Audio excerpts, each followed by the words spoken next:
Yo, what's up, man? We back at like a crack at. This is your boy Ill. Alright, we back at it with some new information.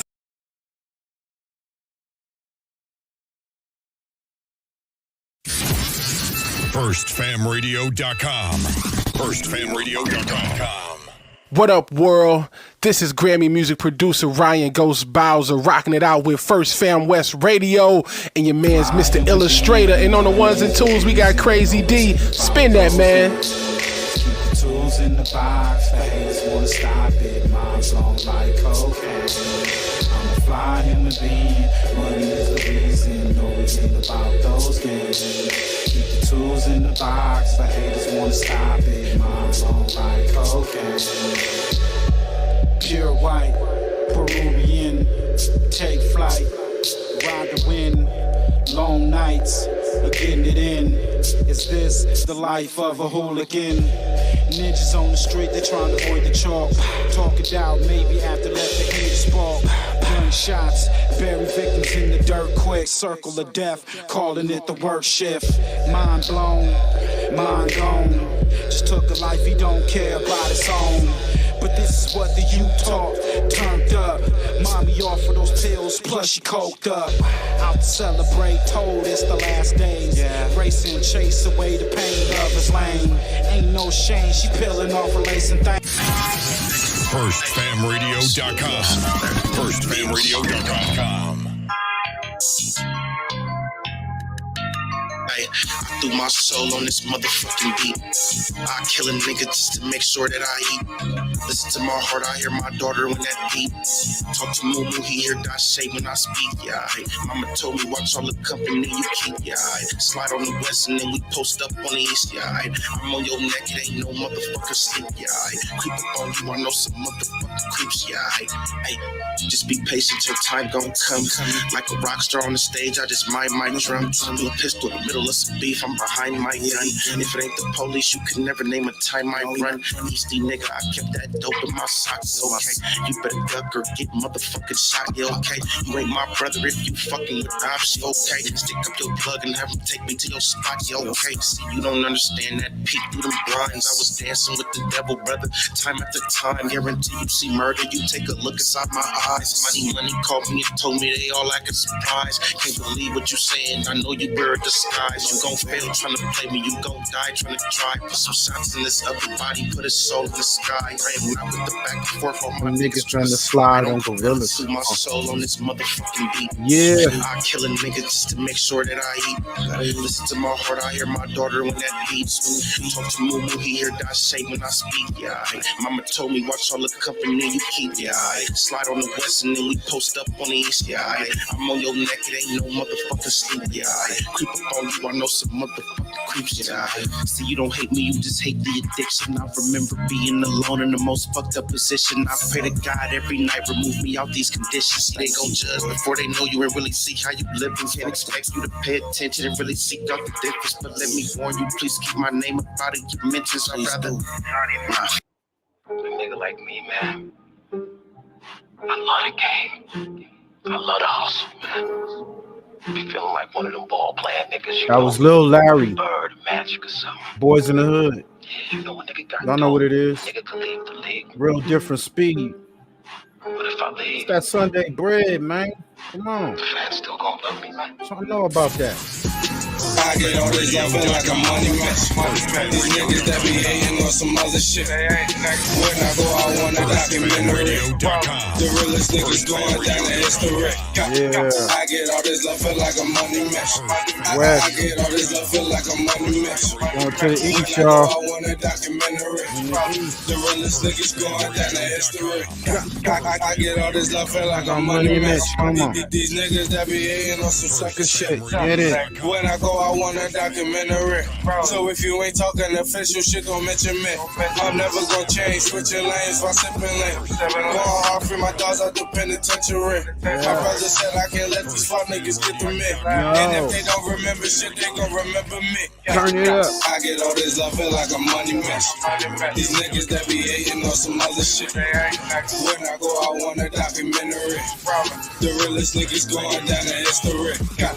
I get all this love, feel like a a money mess. I get all this love, feel like a money mess. When I go, I want a documentary. The realest niggas going down the history. If you want it raw, then I'm the one you ask for. Me and Jerry getting bricks off the backboard.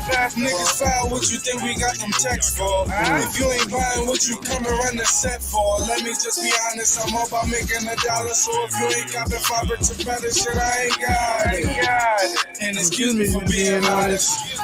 But I just feel like 5 minutes on it. Come on. I get all this love, feel like a money mess.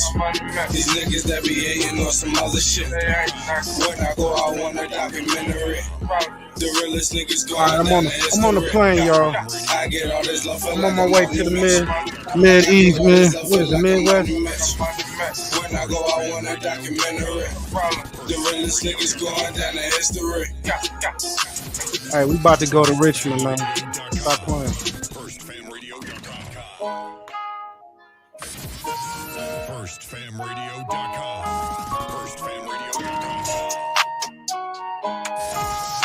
FirstFamRadio.com. Yo, I'm in VA right now, man.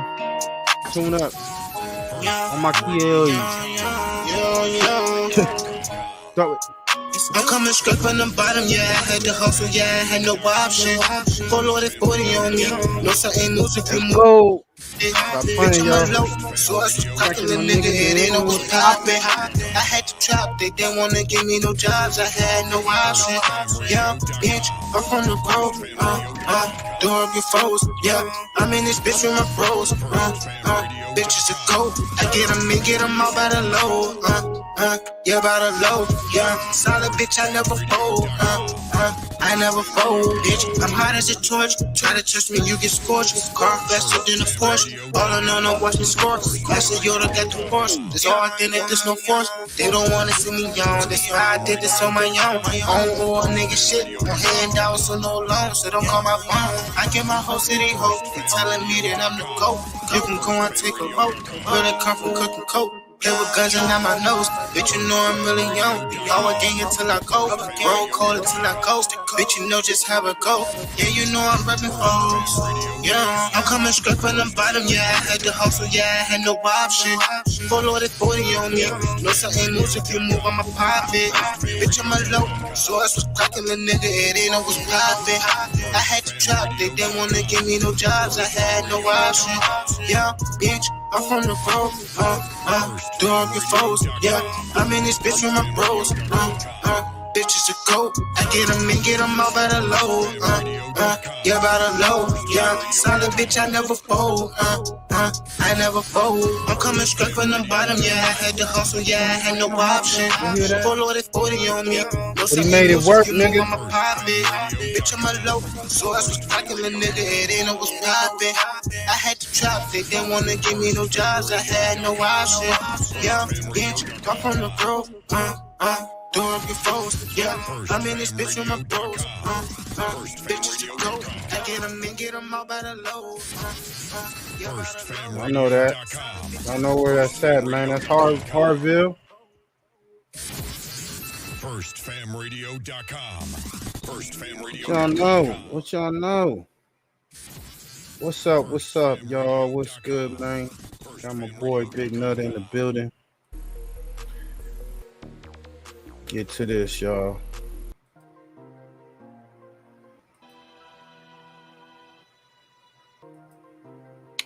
Before we start this session, gotta show some love to the man above, right?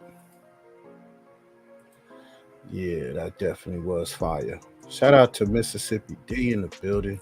Yeah, everybody else pulling up.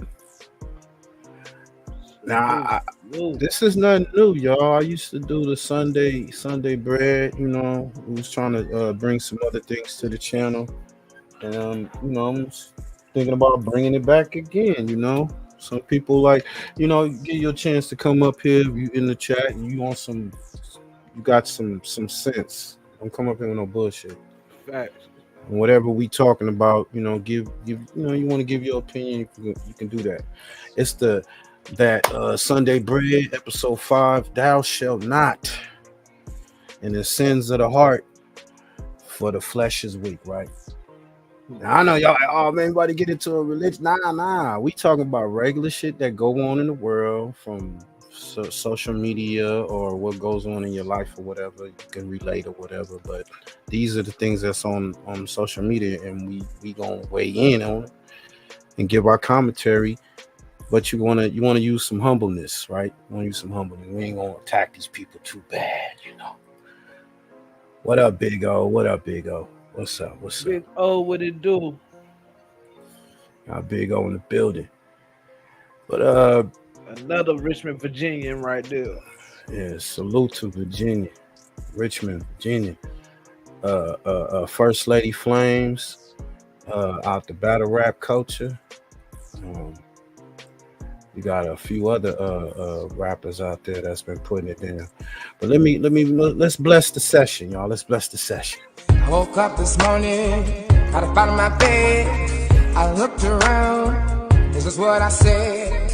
Thank you, Lord, for another day. All the blessings just in my way. I woke up this morning, got up out of my bed. I looked around, this is what I said. Thank you, Lord, for another day. All the blessings just in my way. Hey, man, inshallah, all that good shit. Yeah, inshallah, all that. Sunday. All right, let's get to some shenanigans before we gotta.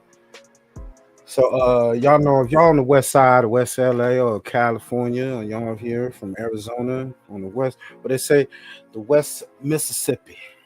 We got West Boulevard Crip catches Snoopy slipping in Arizona and presses him for a fight. Allegedly, right? And y'all know y'all been if y'all been keeping up with the Snoopy BA, he's hell of a character, right? Doing his thing through this YouTube streets.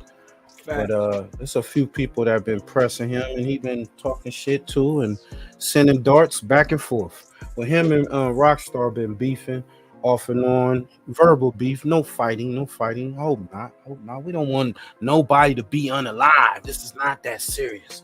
But let's get to this. Snoopy was out in Arizona. He was caught at a fancy mall, and I guess one of the homie ROCCSTAR's peoples caught him slipping. Let's get to it.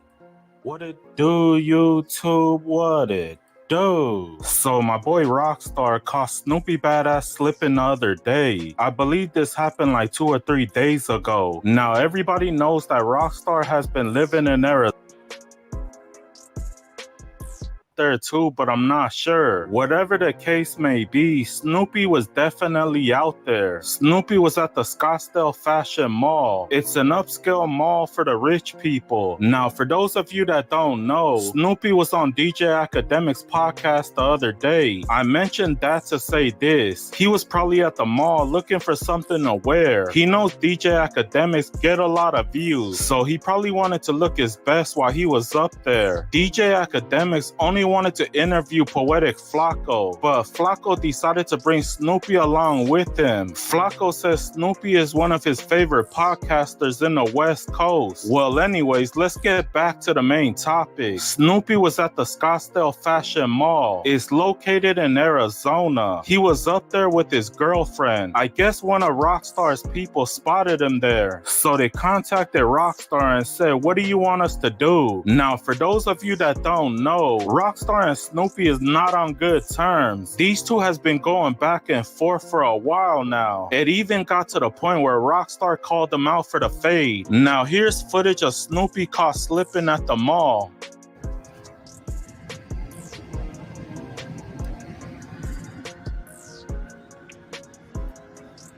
No cap.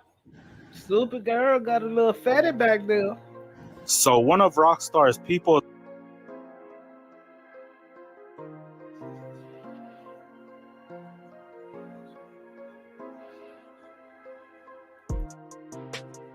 You see that thing in them pajama pants, fam?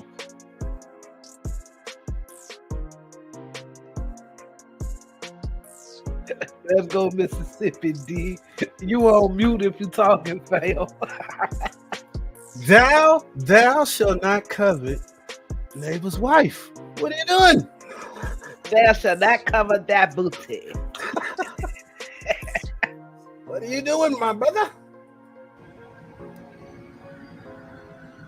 Honest. You got that girl walking around with the big ass pajamas. So one of ROCCSTAR's people is the one that recorded this video. Now, as you can see, he was very close to him. He was probably like 30 feet away from him. They contacted ROCCSTAR and told him, what does he want us to do? My boy, there ain't no need to contact anybody. If you're gonna do something, then do it. Police officers can trace your phone calls. Now you got ROCCSTAR involved by calling his phone number. Get cracking or leave it alone. Don't call my phone number at a possible crime scene. I wasn't surprised when ROCCSTAR told him to stand down. My boy was like, you're not about to get me caught up in your bullshit. Why would I have somebody crash out on my behalf? I never depended on others to do something I can easily do myself. I do it all by my lonely, my boy. There's nothing wrong with looking. Let's go. Let's go, Mississippi.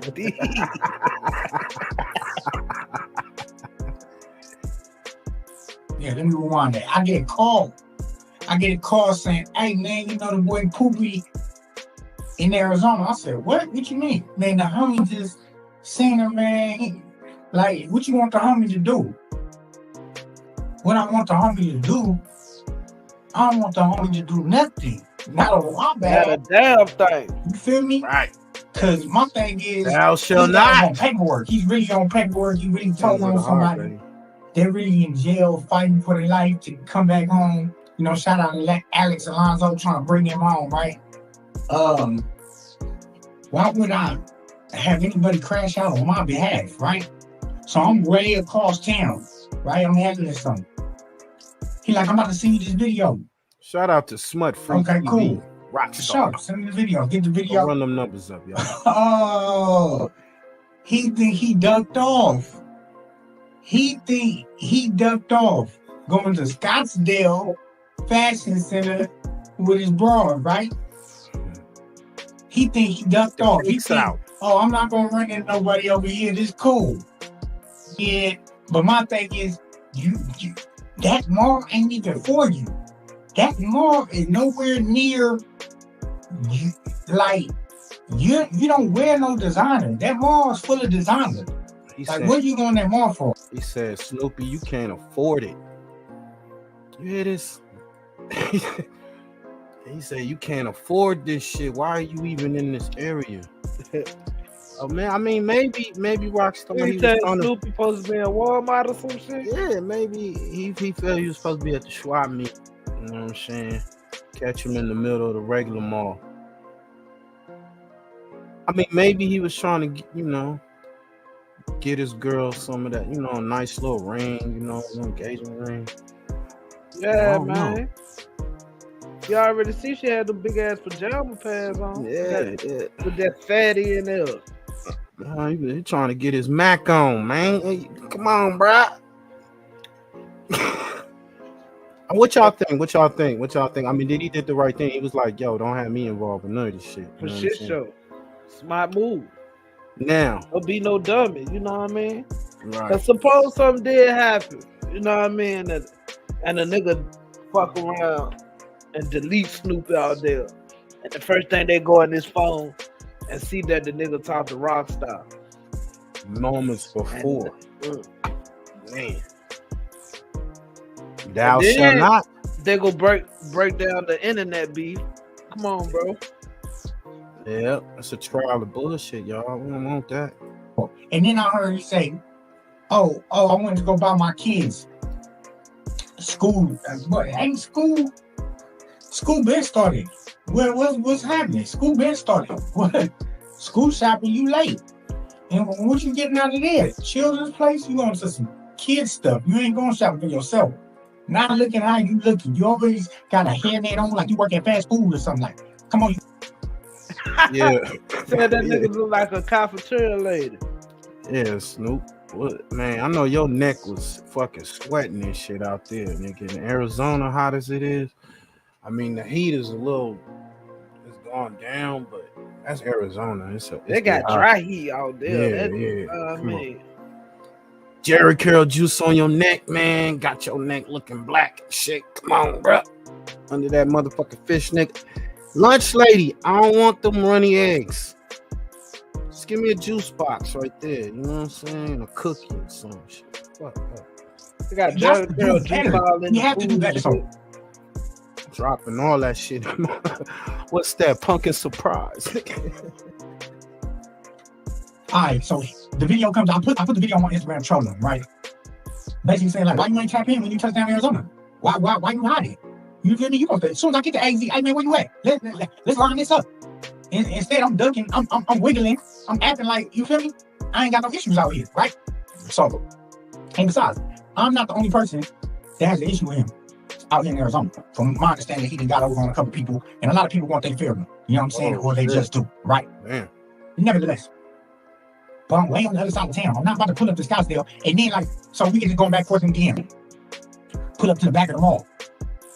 If I pull up to the back of the mall, bro, you're not going to come out. I'm going to be calling, texting you, blowing again. I done wasted 28 minutes driving to the mall, waiting there, and you're not there. Or you trying to send me over to the police. See, I'm an individual. I'm going to come solo by myself. You understand? But I know the games these guys play. Man. All this is toxic. See, now, I don't know if he feels the way when I say something, but it's messing with him. I'm all over his story. He was doing lives about me. I mean, he must got no content. I don't know what he's doing. I just had fun. I posted one little thing just to let you know, hey, we see you. I got eyes on you. I got you. You know what I'm saying? So with me, it's like, you know, he been talking, he been popping it, right? It's been on internet. Cool. But bro, I promise you, you won't step foot in LA. You won't come nowhere near the soil. Ooh. You won't go to your own soil. You won't go to your hood. So that's what be crazy about it. Like, these guys can't even, like, so let's compare. Let's compare right now. First of all, he's a rap. He's on paperwork. I'm not. What else? Has he really got paid off rapping? Because I have. I have. I really got checks off rapping. So I'm just trying to figure out, like, where does God think he's better than me? Like, what? Why does he think he's so much better, upper echelon than me? Like, he think he's too good to get in the ring. I called him to get in the ring many times. He turned it down. There's money on the floor, but he want to go fight me behind the mall. Boy, he'll get popped. Boy, in real life, like, come on, don't play with me like that. Like, because now I think you trying to set me up. So then he's sending all his little minions in my comments. They all in the comments. They probably gonna be in these comments too. Who cares? You know what I'm saying? Because at the end of the day, listen, all them antics, all that frown face, all that looking like you hard. I know the truth. Once it slap you, the bitch gonna come out. We know the real. So I'm just like, bro, you gotta do better. You have to do better. I windmill back there. Better. They need to do better. Yeah, that's true. Like, this is, ain't you tired of doing this? Ain't you like, watch that left windmill? You definitely older than me. And then talking about, you ain't never been to LA County jail. You never been to LA County jail. Bro, I'm ready for the LA County. Been ready, been prepared since I was 13, 14, nigga. Fuck are you talking about? Nigga blasted, nigga whacked out, all the tattoos on me, all that. Like, bro, there's nothing to me, bro. You the one scared to go back. What? You the one scared to go back because you was in there and you probably got your butt played with. Let's keep it real. I'm tired of y'all acting like y'all tough. None of y'all guys. So I just sit back and laugh and make fun of y'all. And when you think you got the up on me, trust me, I got 2 more ups on you, boy. I got eyes everywhere, man. They ask me, hey, man, Rock, what you want me to do? You want me to hop out? Nah, man, don't hop out on me. Listen, the guy who took video of you had blower on him right there, was ready to do what he do. You know what I'm saying? He was ready to go fall and chase him down in the man. hole. Did you just? But me, I'm like, hey, bro, it ain't gonna work. I promise you, he's nothing. He's gonna get you locked up at the end of the day. He's gonna try to act tough, try to act hard, but he's gonna get you locked up. He's gonna get on the stand. He's gonna point you out. So, listen, to everybody, do not crash out on my behalf. I'm gonna do my due. But let's just have fun with these cowards, with these punks, man. That's all it is. You feel me? They not real. They not gonna do nothing in real life at all. Guaranteed. See, I'm ready for that. Listen, bro, I wear shorts down there every day. Listen, the niggas think I'm out of shape. Listen, I'm still running down with niggas. I promise you. So I could be finding it funny, like, you know, cats like him, you know, who've been disowned by the neighborhood, can't go to the neighborhood. I can. What else, man? He can't even claim a hood. He can't even say he a blood crip. He can't say nothing. And I've never been a hood out. I never was a blood coming crip. Never was a crip becoming blood. Like, I never did that.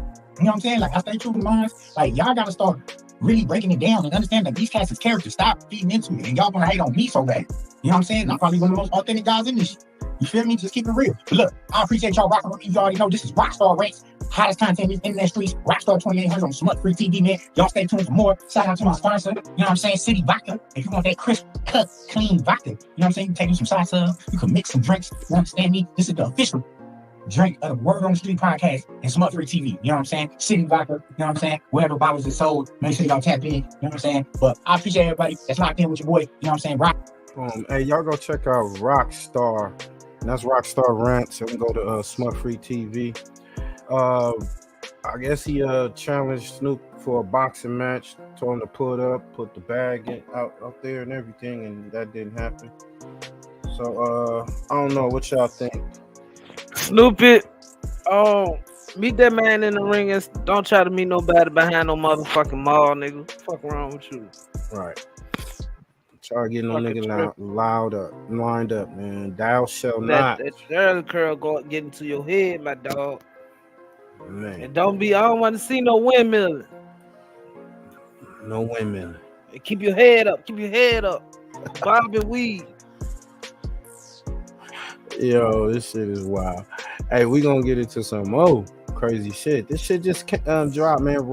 Rich Trapper. You know he had dropped a diss on Poetic Flocko and Whack 100. And he just dropped a video. We gotta do a reaction.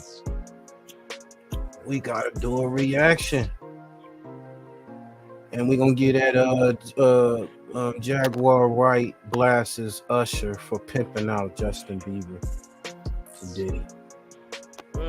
What's going on with that? And for all my Chicago cats and all my folks that's, you know what I'm saying, Larry Hoover at the 50 years, and what he been behind years for 50 years, trying to get out, you know what I'm saying? We got some information on that. Free Larry Hoover, man. Yeah. Let's get to this video, y'all. This is not like a traditional show because we're gonna be in and out. We're gonna play some videos and all that, do some reactions. I want to react to this. It's Rich Trapper, man. It's called Words Are Hard.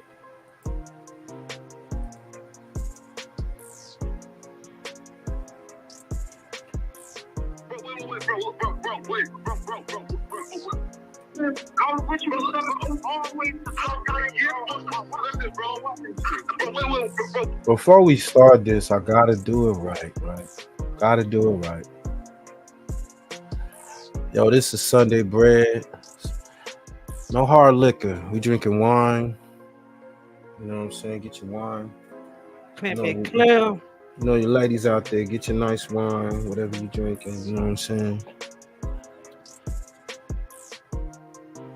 Fellas out there, of course, women too, get your nice smokes, no inferior smokes. And you out in the LA area, Cali area, IE area, go follow them on Instagram and call Bud Masters. Tell me your boy Ill sent you. They gonna make sure that bag you get gonna be a little bit more heavy. You know what I'm saying? I'll put that disclaimer up. Let's get to it. Clem in the building. Hey. Yes, sir. Yeah. Y'all go pin on Queen Sang. Tell her to pull up. How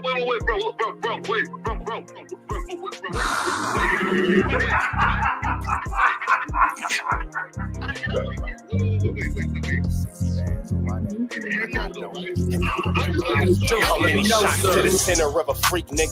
3 in his ass, lick his stomach, smell his pink, nigga. They throwing shots, time to see if them pussy niggas can take it. The nigga whacking, snitching, the jolly niggas. This is Grammy music producer Ryan Ghost Bowser, rocking it out with First Sam West Radio and your man's Mr. Illustrator. And on the ones and twos, we got Crazy D. Spin that, man. What up, world? Smokers, this is Grammy music producer Ryan Ghost. Look at Mississippi D. He coming, bro. So I'm smoking. Fuck the one. That's one girl.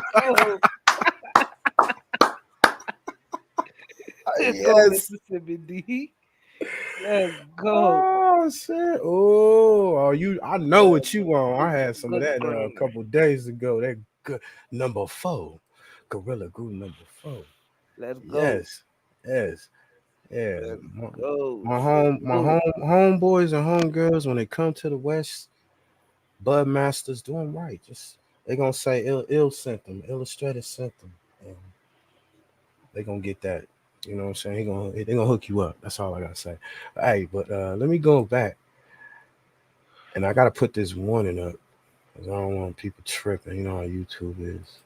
Put this up. Any weapons? Cause we ain't seen the video. We are live reaction to this. You know what I'm saying? But he said it's all props. Fair use. Let's get back to it.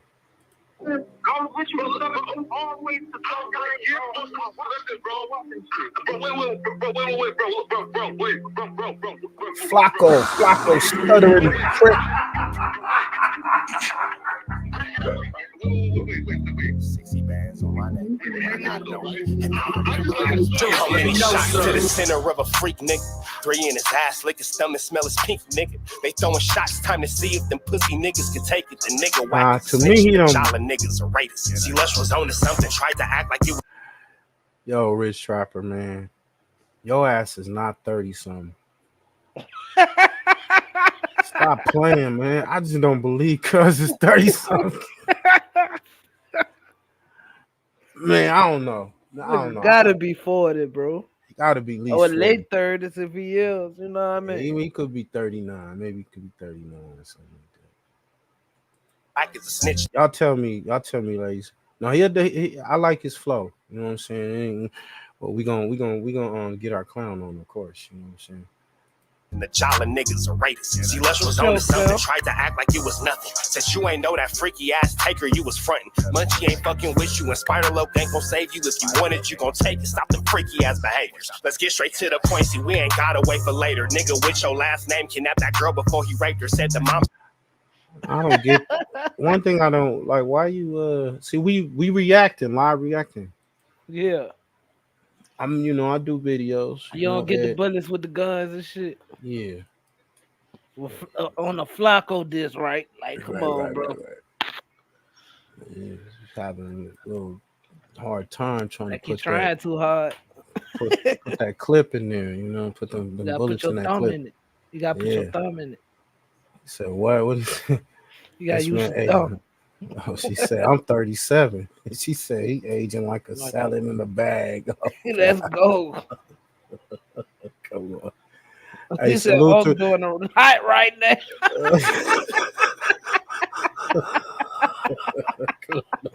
Do a lot. Let's go, Clemmy.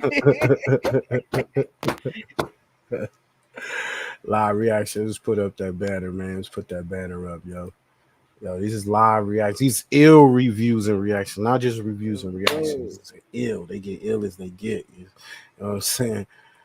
Hey, no, I was just like, because just editing, as far as doing videos, I wouldn't have showed him pretty much doing so much work on putting them bullets into that nigga clip. No bitches in that motherfucker. Yeah, and but yeah, that's just little shit. You know what I'm saying? Let's get back to it. The gang members don't deserve no piece of prayers when general butt naked. You can't touch her, is your savior. You ain't gotta stall me out, cause I ain't asking for no favors. Get it cracking right now. We ain't gotta wait for later. Walked into your own building, heard my voice, and then you ducked away. Was humble like a bitch. Cause you a love what it place. That nigga whack and slut and pathetic. Flacco's a fucking lame. Whack ain't come outside because he hiding from his fucking gang. Talking like you tough when niggas spitting in your fucking face. T-Row didn't quit, you wouldn't even know your fucking name. Whack in front of Adam, but Adam, this how he do you. See, Flacco lied on me and then Whack told me to sue you. Treated Whack like a bitch. You should have seen it. It was beautiful.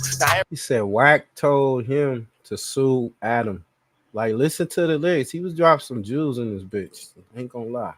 He said I had to put my glass back on. Like, wait, what?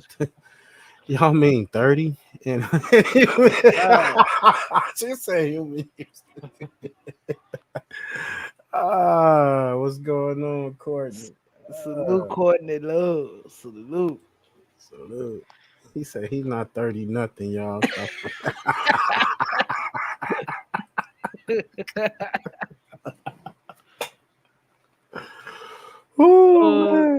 Unc is most definitely doing too much. Yeah. Why in the hell do we have those rings on top of the glass? They is killing you. They is killing Rich Trapper. Hey, this is the comments. Look, what is our famous saying over here? The homie Big Nutty say you gonna work on the sign. Don't get your panties in a bunch. Oh God! Don't get your panties in a bunch. You know what I'm saying? Damn, he said I'm just focusing on his face. That is surely a 47-year-old man. Yeah. He say he 34, y'all. Nah, I think he said 36. I think he said 36. Man, this nigga 40, man. He might as well just come out with it, nigga. You 40, nigga. 46, nigga. Hey, the picture that comes up, but when the show starts and end, and you see me giving the homie T4 shout out to the homie, you know what I'm saying, on my rolling 40s. I was I think I was 37, maybe 37. Man, Clem, I ain't lying. The man say he in his 30s. He said nothing 40 nothing. That nigga say he is in his 30s, yo. I mean, but shit, he probably been through some lot. If you check out his You say he story, had his first child at 13? Yeah, I think 12 or 13 or something like that. So I mean, you know, he's been through a lot, going through that. And niggas a good father, man. Salute to that nigga, man. He be on live dealing with his kids and all that. So, you know, salute to that brother. So been through some shit. That first baby stressed them the fuck out then. Probably so. Let's get back to this. Every single week, that nigga dollar on my puke. Is it Fred or is it Frederick? Is it Dave or is it David? All thighs on me. Flock of belly, now you famous. Type of creep nigga is you. How are you and Dave related? Nigga, no means no. You should have told him not to take it. I'm really in the field. You niggas stuck inside the matrix. From BET to the Knicks. Down in Compton, where your face is. That nigga real Jala got some freaky ass cases. Trying to fake fight Lush because Adam wanted you to face. You wanna be like academics. Making videos like point and shoot. You and Dave the same ass lane. We know the fucking truth. Brick ain't say this shit is a play, cause he don't fuck with you. He not gonna get involved when them real shooters come for you. If you grew up in the land, them thirsties, they would've humbled you. Grew up with them lions, I promise they would've hunted you. I get disrespectful, the next time I'ma punish you. You dirty fat bitch, I swear to God, I see the bum in you. Niggas say they shooters till it's time to bring them guns out. Loose can't read and Whack lost his wife to Clubhouse. She whack like a oh shit. So Wag lost his. Hey, we're gonna get into that too. Your boy Gene Deal speaks about how Wax ex-wife, I guess, or estranged wife or ex-wife, was on the yacht partying with the Brooklyn niggas. Brooklyn at? Where's Brooklyn at? Brooklyn was in the building, and she was getting her groove on. He said he don't look like Wolf right there. He said that dude look like Wolf. How old is Wolf? Oh, which Wolf? Wolf from Atlanta? He live in Atlanta though. He live in Atlanta, but he originally from LA. I mean, I had my early 10s, but I look younger than that. Yeah. I mean, shout out to him going off on the Creep Squad. Yeah, they definitely was Creep Squad. Oh man, hey, I gotta put this back up. You see the damn comment, Mississippi D, man, they don't hold no punches in Mississippi. And I'm gonna tell you that for true. My pop, most definitely. Yeah, my pops from Mississippi. She most definitely don't hold no punches. My pops from Mississippi, and you know what I'm saying. The Mississippi boys don't play. You know what I'm saying. Mm-hmm. Okay. In the Mo 3 sector. Yeah, talk about Kershaw Wolf. Oh, okay. All right, let's get to it. Bitch, mark him out before he snitch again. Block him when I see you, I'ma show you the type of bitch you is. Niggas say they see me, they pulling blick out. I promise that this Glock can make you sit down. Drum with a cooler, one for you, one for your. All right, we're gonna stop it right nigga, there. He don't look like Wolf to me. That nigga look like my stepdaddy, bro. Oh God! What the fuck? My stepdaddy look just like that nigga, bro. Oh, for real? Oh God, bro. This nigga. Oh, that's wild. So that's crazy. So there you go. You looking at the image of your step pops. Oh God, I show you a picture of this nigga, bro. You be like, man, hell no. Nah. And this nigga 50 plus. 50 you know what I mean? Okay. Hey, I liked it, the record. What y'all think? What you think? You know, y'all tell us in the comments what you think But yeah, he another going in on Flacco and the Creep Squad. That what Clem called them, Creep Squad. the Creep Squad. Yeah, Oh yeah. God. Definitely. Yeah, he doing his thing on that track though for shit show. Yeah, let's get to this. Yeah.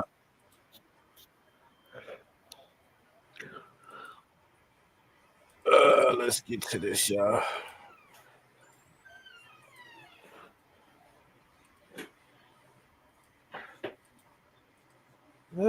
Up.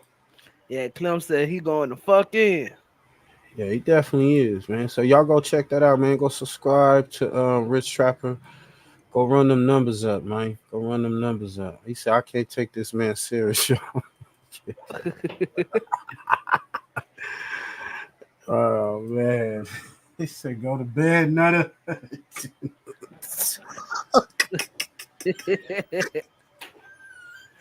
This is reactions, y'all. Let's get to this next Well, he do look like my stepdad in Mississippi Pete. Oh, man. Shout out to my step pops, man. Oh, shit. All right, we didn't got y'all the music, man. Let's get to this. All right, salute, Courtney. Salute. Shout it. For shit show. Take your time outside. Oh, man. Speaking of some crazy shit, this gonna lead up to Gene Deal, and the crazy shit he done seen. We got Irv Gotti, man, speaking on disturbing things with Jay-Z and Diddy's friendship. And I guess I think according to him, Diddy hit him with that hit him with the la-la. Hit him with the la-la blunts or whatever stuff.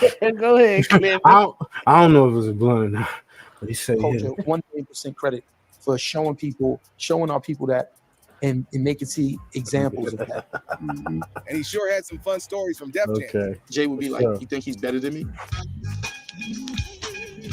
My bad. I got to Def Jam was because hold up. Because Leo wanted to sign Ja. First meeting I ever had, I was like, we got to sign DMX. And they laughed at me. I remember when I left the office, team, Dave said, she knew what I wanted to sign DMX. She said, DMX don't sell. Your ass is fired. Jay and Dame did not believe in DMX. Jay would be like, "You think he's better than me?" And I'd be like, "He's nice just like you." I said, "If you look in the hood, there's less of like you and more like him." Yeah, but he don't want to live that. He's depressing, Gotti. And I said, "I don't do it." So Jay used to watch me grind with X, and he was off with the Hitman. And then something strange happened, and I made Get Out and Dog. You remember at the beginning of the video, it's the heartbeats. DMX, live at the tunnel. Y'all don't even remember the tunnel. Funk Master was doing. And then I put that sound bite. Let's take it back to the streets, mother. The video's flashing, open up your eyes. Now there's no more shiny suits. No more shiny suits. Clement, I used to put on the wall a triangle with 5. And he was like, they used to clown me. They used to be like, who's gonna buy his records, Gotti? Chihuahuas, he's barking. No one wants to hear that bullshit. You talking about X? Yeah. It's 05. Where my dogs at? No more writing on the walls. It was y'all can get behind me. I used to tell Leo and the whole staff, and I would tell them, shut the up. I said, you work better when you shut up and get behind me. Now this is what we doing. And he would shut up. Not being a fan of Z, That nigga got it. like Terrible, bro. And Irv made sure to let everyone know he's no different. Crazy, According to Irv, the shady dealings between Jay-Z and Diddy are all connected, and their powerful friendship might just be a front for something way more sinister. I love Puff. Yeah. He can do drugs. Yeah. Whoa. Oh yeah, I don't know. He done hit me with a Jeffrey one time. I was there. What the fuck is a Jeffrey, bro? I don't know, y'all. What the fuck is a Jeffrey? Fucking shit that got done how you hallucinating and some more shit. And they said their drinks were spiked and drugs was given out at these freaky deaky parties, man. Hit him with the Jeffrey. That Jeffrey. You have to take a hit of this Jeffrey. It'll calm you down. Yeah, I smoked with Puff. I was like, yeah, Puff smoking angel dust with niggas. Right. I just got a business idea.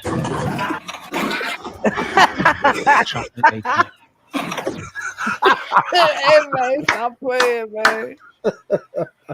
He got Eric Gotti looking like a crackhead in there. Oh shit, y'all, man. From that movie, what movie, Clement? I think it was Get the Greek or something like that. Yeah, Get Him to the Greek or some shit like that. Yeah. Oh, okay, I remember that movie. Chocolate eggplant. Need that chocolate eggplant. And I swear to Moses, you don't think this nigga hit us with Jeffrey? I swear to God.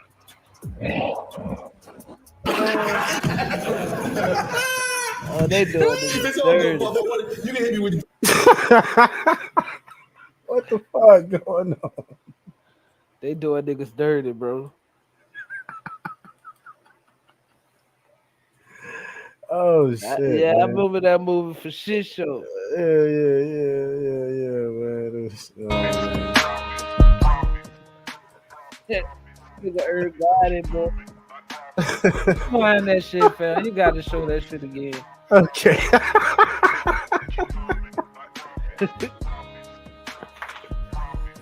That nigga like. Oh yeah, I don't know. You done hit me with a Jeffrey one time. I was there. That Jeffrey. You have to take a hit of this Jeffrey. It'll calm you down. Yeah, I smoked with Puff. I was like, so soft. We were seeing things. He said we were seeing things. Chocolate eggplant. Chocolate eggplant. And I swear to Moses, you don't think this nigga hit us with Jeffrey? I swear to God.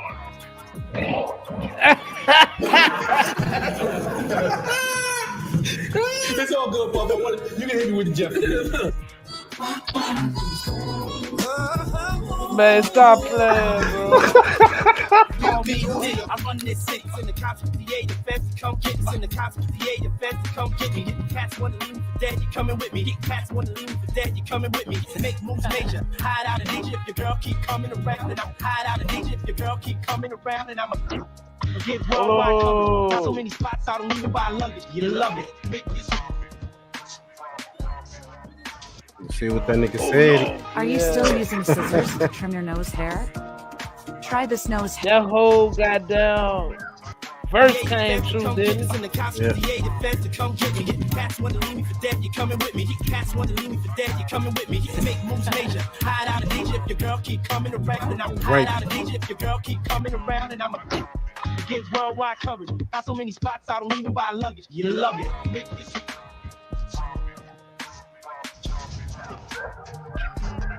Not guilty. Not guilty. Later you gonna find out a little thing. Oh God.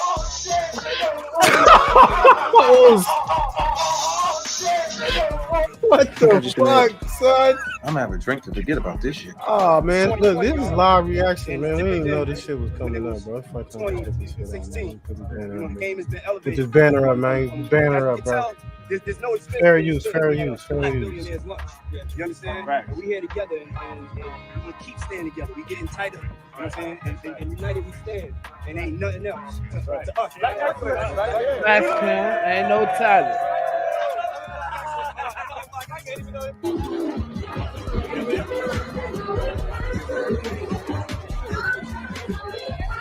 That's what I'm talking about. We ain't no less. I see you, Tom. What up? With all the heat coming from Irv Gotti, Jay-Z and Diddy didn't just sit back. They teamed up to flip the script and expose Irv in return. Talk about the tables turning. The backlash was swift, and Jay and Diddy were quick to drag Irv into the spotlight, trying to shift attention away from their own secrets. In the last interview we did, you were speaking about how Puffy, he told on Suge Knight, Irv Gotti, and Jay Prince about the distribution company they were trying to make. How do you know for a fact that Puffy told the police? So if you don't mind, can you break that down some more, yo, for the people? Because it wasn't the police, it was the feds, one of the persons who was with them. So you got to understand this, right? Suge Knight was bringing terror onto Uptown Records, had them scared. You understand? Had them scared. That's why Andre Harrell would hire a person like Bill Whitfield that was a strong dude that didn't care about nothing and they would do his thing against somebody or anybody. He did everything to protect Andre Harrell. But and this is the situation, Suge was extorting them, and they thought he was using extortion tactics. You understand? To get Mary J. Blige's contract right, to get Jodeci contract right. And it was this other person, I don't know, it was Jeff Red, I don't know who it was, but it was somebody else in Uptown Records that he was helping to try to get their contracts right. Because they wasn't getting no points, no publishing, they wasn't getting nothing but show money. You understand what I'm saying? Hey, so he's saying, you hear him? Yeah. Suge was trying to get their money right. Because he was cool working with Jodeci and Mary J. Blige. Yeah. Early in their career. Yo, this is deeper than rap, but you see that. So now, when Puff, Kirk Burrows, that's the other person that was with them, they go up to the feds with all this paperwork. You understand? And I mentioned this before. Feds, man. You understand? They not only talking about the extortion stuff, they talking about how they trying to be made to have this what you call this promotion, this distribution thing. And which I'm finding out, they wasn't even gonna be a part of it until later. But they was in fear, like they was trying to be made to be a part of this distribution thing that Suge Knight was trying to build up with Rockefeller, because it was Dame Dash, it was Irv Gotti, it was Jay Prince, and Death Row. You understand what I'm saying? So now everybody wanna know who's this and who's that, and want to go back and say, yo, how do you know? It came from the horse's mouth. He said he got all the paperwork to prove it. Kirk Burrows said it plenty of times, but nobody won't sit down with him. I mean, like, you won't get none of these, these radio stations and all this stuff like that to sit down with him. He said, I got the paperwork. He got files from the FBI, from the DEA and the FBI, all that stuff like that. He got plenty of paperwork behind this whole stuff. But people want to get on here and say, yo, because they not privy to the information, you understand, directly from the people who was involved. And you get a person like me that don't give a damn, and I'll repeat it and tell it. Oh, dude capping, dude looking for attention. No, it happened. Now other people coming out talking about it. They putting Jay-Z was a part of it. They telling their story, and it all is coincide what we said years ago, when we said on platforms before, when we said on your show before. So I can't worry about what these cats are saying. They doing it for the views, bro. They doing it because they don't have nothing else to talk about. Like I said before, they're gonna look at this and make a show about it. What up, 6 Dubs? Keep helping that platform, Art. So Puffy told, but Jay-Z, I didn't know about that. So Jay-Z, he told you? Said that years ago, man. Said that years ago. What are you gonna do? They're gonna do whatever. Yo, listen to me. They're the reason why rap in New York went down the drain. They made sure that these young cats didn't come up with platforms and didn't come up with situations. Like Jay-Z, let me tell you something. Jay-Z and it's funny. It's funny. We were talking about how Puff and Ja Rule was cool. But at one time, Puff was trying to trick Ja Rule into going at Jay-Z. That whole weekend that he was with Sarah. The whole weekend they was in that hotel room. That day they was in that hotel room. Damn, we're going to stop it right there because we're going to come back to that hotel room. Yeah. That's getting real deep, man. It's a lot of shit going on, man. It's a lot of shit, man. I think we need some prayer. We need some prayer, y'all. Some prayer, bro. Some prayer. I woke up this morning, got up out of my bed. I looked around, this is what I said. Thank you, Lord, for another day. All the blessings just in my way. Yeah. We need that. Lay hands on these heathens. Damn, Diddy. And it ain't just Diddy. You got other people, other players, of course. What y'all think, man? Big Nutter, what y'all think? Others gonna come out, other names gonna be exposed, not just the victims, but other people that were out. Yeah, other top niggas. Mm-hmm. For sure. Yeah. It said Jay-Z versus Ja Rule is bizarre word. Let's get to that. Let's get to that. Because we got this is Gene Deal, y'all know he used to bodyguard security for Puffy, and we have another guy that used to bodyguard for Puffy, Roger Bonds, on seeing male escorts go to Diddy's room for freak offs with Cassie. Some wild shit going on, man. Let's get to it. So Vlad been hearing about this shit anyway. Yeah, he has. Since Vlad be acting up, I'm gonna put the banner up. But first, let's just go on into the Gene, and then we can get to that. Shout out to Art of Dialogue. Later on that, I think that afternoon, 20s and no 50s or nothing like that. And I mean, like, he just said, boom. And we walked out the store. Oh, my bad. Let's get back to tease him. I'm still going to mess with him and everything.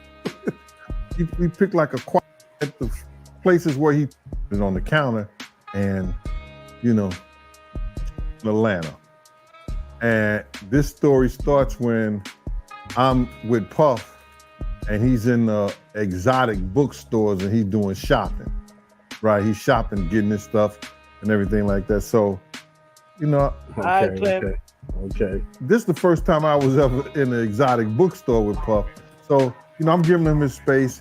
He's taking things off the shelves and stuff like that because they gave him a brown paper bag. When they gave him a brown paper bag, he was just putting stuff in there.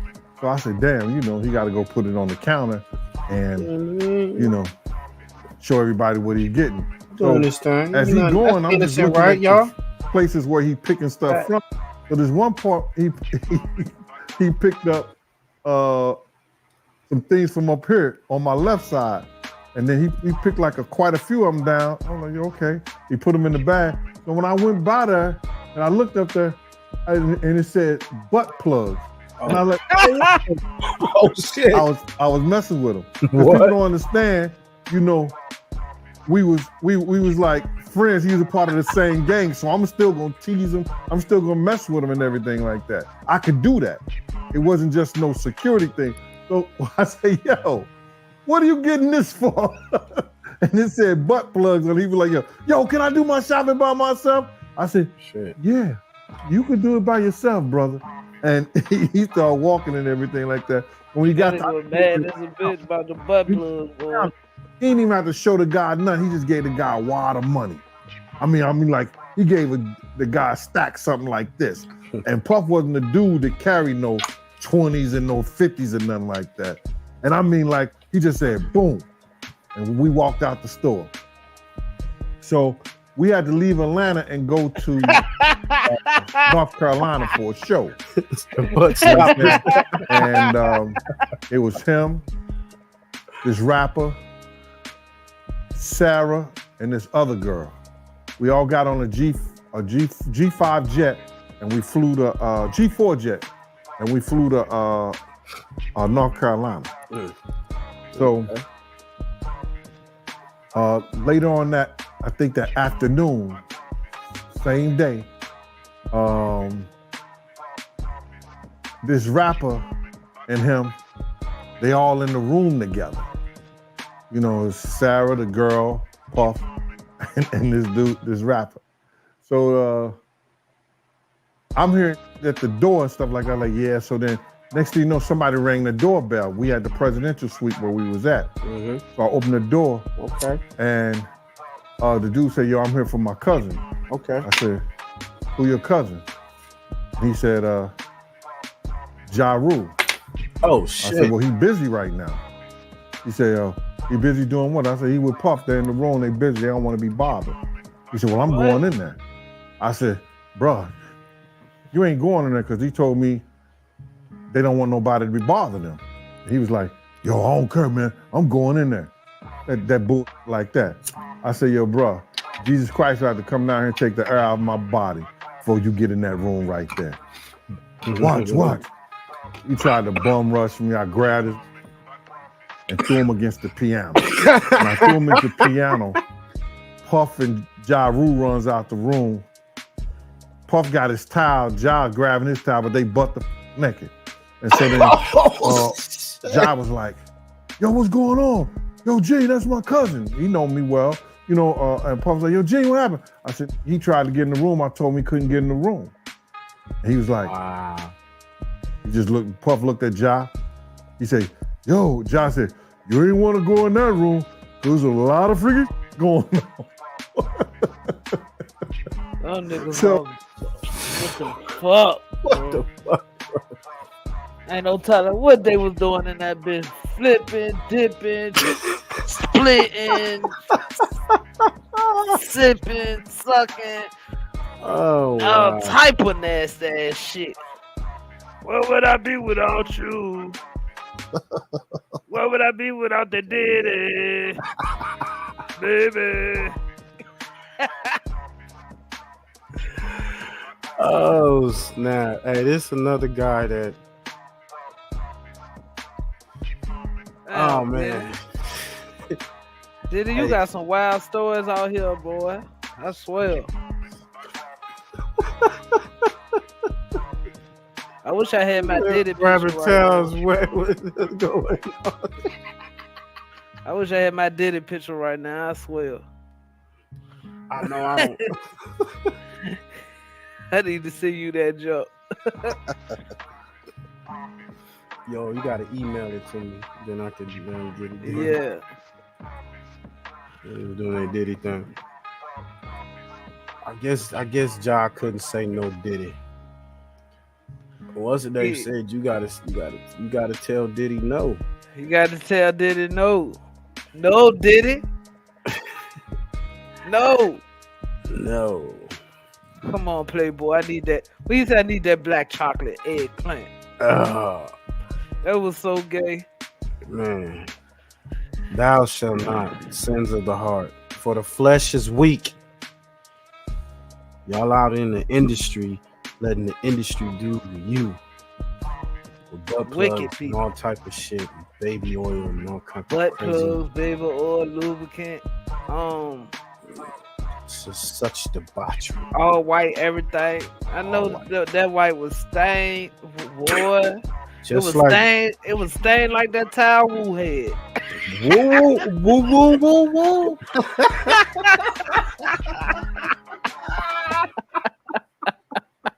Oh, woo, woo, woo, woo, woo. Oh God! Keep your ass clean. Wash your ass, bro. Damn.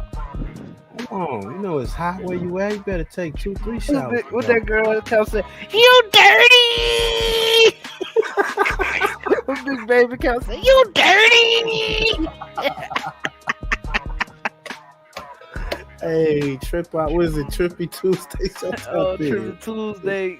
Probably Tuesday after that's gonna be crazy. No cap. Yeah. Hey, we got this is P. Diddy's alleged slave made wild accusations against the rapper in bizarre interrogation. Slave? Yeah, slave. We was a sex slave? Sex slave. Man. This is long crime sidebar, man. Oh, that's the one. Oh, I know who you talking about. Go ahead, let's go. Bizarre stuff, okay? After talking about various Wild kinds of clear conspiracy nigga. theories, Adi asks this one thing out of the blue. Do you know Sean Combs? Puff Daddy. Yeah. P. Diddy, whatever you call himself. Yeah, go ahead. Yeah, he's part of what's called the Boule. The Boule is a branch of the Illuminati. Okay. It's the black. Okay, first thing to talk about here. The Boule is a real thing. It is the Yeah, that's senior true. leadership Boule of Sigma is Pi real, Phi y'all. fraternity, the oldest postgraduate Bunch of fraternity dildo founded by and Diddy. for black men. It was a secret society in its beginning, but now has chapters all over the United States. This is an Oh, organization for black professionals already experienced in their careers, and Sean Diddy Combs is sometimes rumored to have been a member of Sigma Pi Phi, but no indication that he is. Tell me this whole thing isn't a little bit out there, right? Really makes you think about the people in your life, what they're all about. Who are you surrounding yourself with? Well, There is a service that can help you learn about the reality about the people in your life. Truthfinder.com, great sponsor of ours. Honestly, what an amazing service that can provide actual safety for you guys. A group of people that he believes are involved in a larger conspiracy. I had settlement with Sean, okay? And he belongs to that agenda. That's why he's so famous. They land on contracts. It's these attorneys, which are Mark Garagos and Ben Mercedes. Ben Mercedes worked for Bad Boy Entertainment for 4 years and worked for Hillary Rodman for 5. Okay. So Mark Garagos and Ben Mercedes might be names you recognize. They are well-known legal partners who have represented celebrities like Michael Jackson, Chris Brown, Winona Ryder, Colin Kaepernick, Jussie Smollett. Now, Mark Garagos has helped Combs fight legal battles before. In fact, in 2015, the Los Angeles County District Attorney decided not to file felony charges against Combs after he reportedly assaulted a football coach at UCLA with a kettlebell weight. Now, Combs' son, Justin, was on the team. The coach reportedly sent him home from practice. It was a whole big mess. Ben Mercedes, though, he has an even closer relationship with Combs. He was actually a Bad Boy Entertainment intern back when it was Bad Boy Records. Ben and his father, Kenny, were honored at a Variety magazine event called Power of Law back in 2019, and Combs was there to speak about them. Ben Mercedes also took the podium and had some kind words for Combs. He said, quote, Sean Combs gave me an internship which changed my life when I was in high school. For those who don't know, Bad Boy Records is the SEAL Team 6 of internships. It prepared me for everything being under Puff's tutelage, which is why I think when judges yell at me, it's nothing compared to Puff. He talked about joining up with Mark Garagos after he graduated from Georgetown, saying he believed Garagos truly liked him because, quote, no matter how hard he yelled at me, I was willing to take it based on everything I had experienced with Puffy. Okay. So Adi knows that Garagos and Mercedes are connected with Combs, but the agenda that they're supposedly pushing is unclear at this point in the interview. But then Adi drops a bombshell. So in a 2023 lawsuit, Cassie, whose real name is Cassandra Ventura, she sued Sean Combs. She claimed that the rapper just supplied her with drugs, forced her to participate in group sex with prostitutes. She says that the sessions were often filmed. Okay, this is what she alleged in 2023. That lawsuit was settled. But now listen to what Adi says. Again, before this lawsuit was ever filed, before any of these details that she alleged were made public, listen to what he said. I had sex with Cassie and Sean. Basically, he would oh, shit. Well, damn. God, I remember that shit, though, fam. No cop. Oh, shit. I thought this nigga was on some tweaking shit. That's crazy. I remember this shit, bro. I thought this nigga was just like on some tweaking shit, bro. Yeah, wild sex parties, homie. Masturbated, talking what I do with Cassie. I had like 15 encounters, and I heard lots of business because what they would do. Said 15 encounters. Man, he was tapping that ass like a motherfucker. God damn. I would think all your famous female singers that y'all love and y'all idolize out there, because this is the Sunday bread. The things that they do behind closed doors, as well as the males, but you can imagine what they do to the women. Man, respect yourself, ladies. It ain't worth it. Not for even just to get features. Just to get a feature. Mm-hmm. Come on, I need that feature. Really? How much do you want that feature? And see, they were like, oh yeah, you know, ain't nothing, bitch. Bitch, I suck a dick. Oh yeah, we gonna have you do more than that. Sex with Cassie and Sean. Basically, he would masturbate, talking what I do with Cassie. I had like 15 encounters, and I heard lots of business. Because what they would do is Sean lots of business on the phone and on TV with speaking and stuff, and I was like a sex slave. Okay, for them, that's what I was. That's all. All right. That is eerie. That is eerie. But not only that, Adi says he got an STD from the encounter and sued. I caught herpes. And I came back and I seen for herpes and won. Oh hell no! Oh shit! That's what Jaguar was saying. What the fuck? Passing her. Nasty motherfucker, man. Yeah, Brandon, you officially B Diddy now, bro. You B Diddy, and man, Diddy P Diddy. Goddamn, you his son. Mark Garagos and Ben Mercedes were his attorneys, okay? And Christopher Leon's here was my attorney. They asked me to turn in that, which was the video recording, and I did so. They gave it back to me accidentally, and it's possible, I threw everything out, it's possible I can produce a copy. Of course, this was years before Cassie filed her lawsuit against Combs, so the investigators aren't really sure what Adi is talking about, and they move on. But knowing what we know now about the allegations that Cassie made and others made, Adi's statements seems to corroborate some of what she said, right? Remember, Cassie said she would be forced to have sex with escorts or prostitutes. Adi, who describes himself as an investor and entrepreneur, is also reportedly a former stripper and porn actor. Could it be that he was working as an escort in the Miami area when Cassie claims the session happened? But during the interview, Adi often makes references to a cabal of rich people who have agendas. He claims the hip-hop world had its own goal. We're coming up on a major fundraising deadline, and there aren't many more between now and the election. So I am asking you to pitch in right now to help us meet our goal. No. No! Stop asking me for money! They move all the dope. I need my own money. I don't want to give you none of my money, bitch. Inside the United States, okay? They move what's called high-grade powder MDMA. They move cocaine, and they move liquid cocaine in the bottles too. Okay, so they put the liquid. Damn. They melting down the coke. Hey man, they got so many ways that they get that shit in and out the country. Man.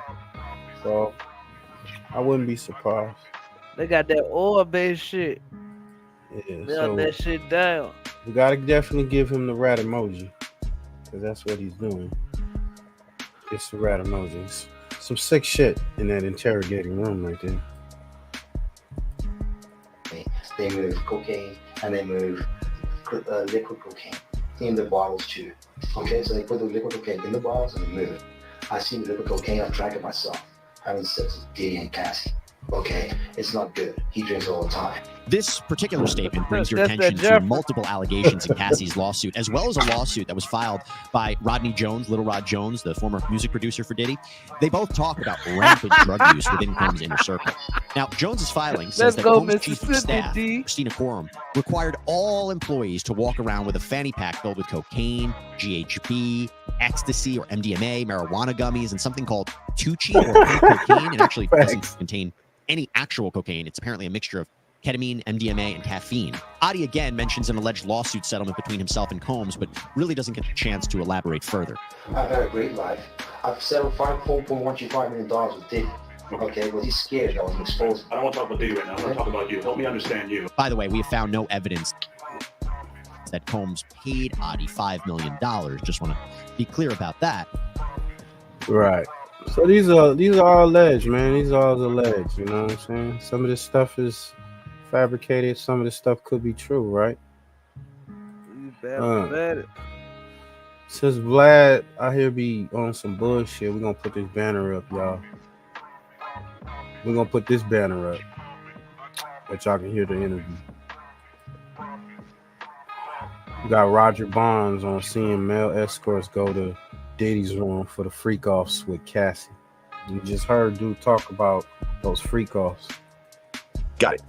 So he would have Cassie go to these websites to find escorts, and he instructed her to search for large black penises. She claimed that he would fly to all different types of cities. The assistants would set up these freak offs in the hotel suites with baby oil and Astroglide. Yeah. There'd be lots of drugs. She was given ecstasy, cocaine, GHB, ketamine, marijuana, and alcohol. And afterwards, like you described, after these freak offs, they would go get IV fluids to kind of recover from it. It gets pretty graphic. One of those situations. What the fuck? This man, nigga. What the hell? He had doctors in there too? Man, you never need. Man, I would. Man, you don't even know. It probably was all types of. It's all types of people from walks of life and from that be at the things. I'm sure. Hollywood is all. You always heard about Hollywood and they sick shit that be going on. Yeah. It's just crazy because, you know, Diddy looked at as, you know, this big mobile hip hop, you know, icon, businessman, and been behind hits, careers, all this stuff. Gave us Biggie, you know, a lot of different superstars. Mary J. Yep. And then this nigga out here doing the most wickedest shit. situations, he would say, like, grab that big black dick. How does it feel? He'd use a laptop and a phone to record everything. And then sometimes he would use her phone and she would delete it. But then he would say, oh, I can still get it back. And at one point, I guess he showed her a video that she thought she had deleted, and she would kind of freak out and everything else like that. And there was, when things didn't work out, there was more violence and everything else like that. Now, you yourself, you never were involved in these freak offs on any level. No, I never was involved in these freak offs in any level, but it's what he had, like I explained to you earlier, he had a medicine bag where all the medicines would be in and all the drugs would be in. But he also had a camera bag. So this camera bag was, if you remember back in the days, people still have them now, the little camera that you just put right there and you can hold, and they come with the little cassette tapes. So he had an assistant, and the assistant job was to keep this camera. I don't care, no matter where you go, don't put this camera bag down. And I specifically remember one time his assistant named Tommy had lost one of the cassettes. And Puff was getting frantic, like, yo, where's this cassette at? And everything that she said made sense because this was their personal videographer camera that they would use whenever they went to the hotels and everything. And it was the assistant job to keep it, to make sure you watched it, make sure you don't put this bag down nowhere. So I definitely agree. As well as there's times when they went to the hotel. And, me being the nosy person that I am, like, yo, you got the weekend off. Yo, you got the day off. I'll be like, all right. So you know how you get to the hotel, I'm going to eat some fruit, You're like, yo, what you still here for? You got to leave. So I'm like, yo, why you rushing me, yo? So, I'm going to be nosy now. So when I get by the elevator, I done took so much time to come down that when I'm coming down the elevator, I might see a Rico Suave getting on the elevator. You know what I'm saying? So I'm like, he don't know me, so I'm gonna stay on the elevator.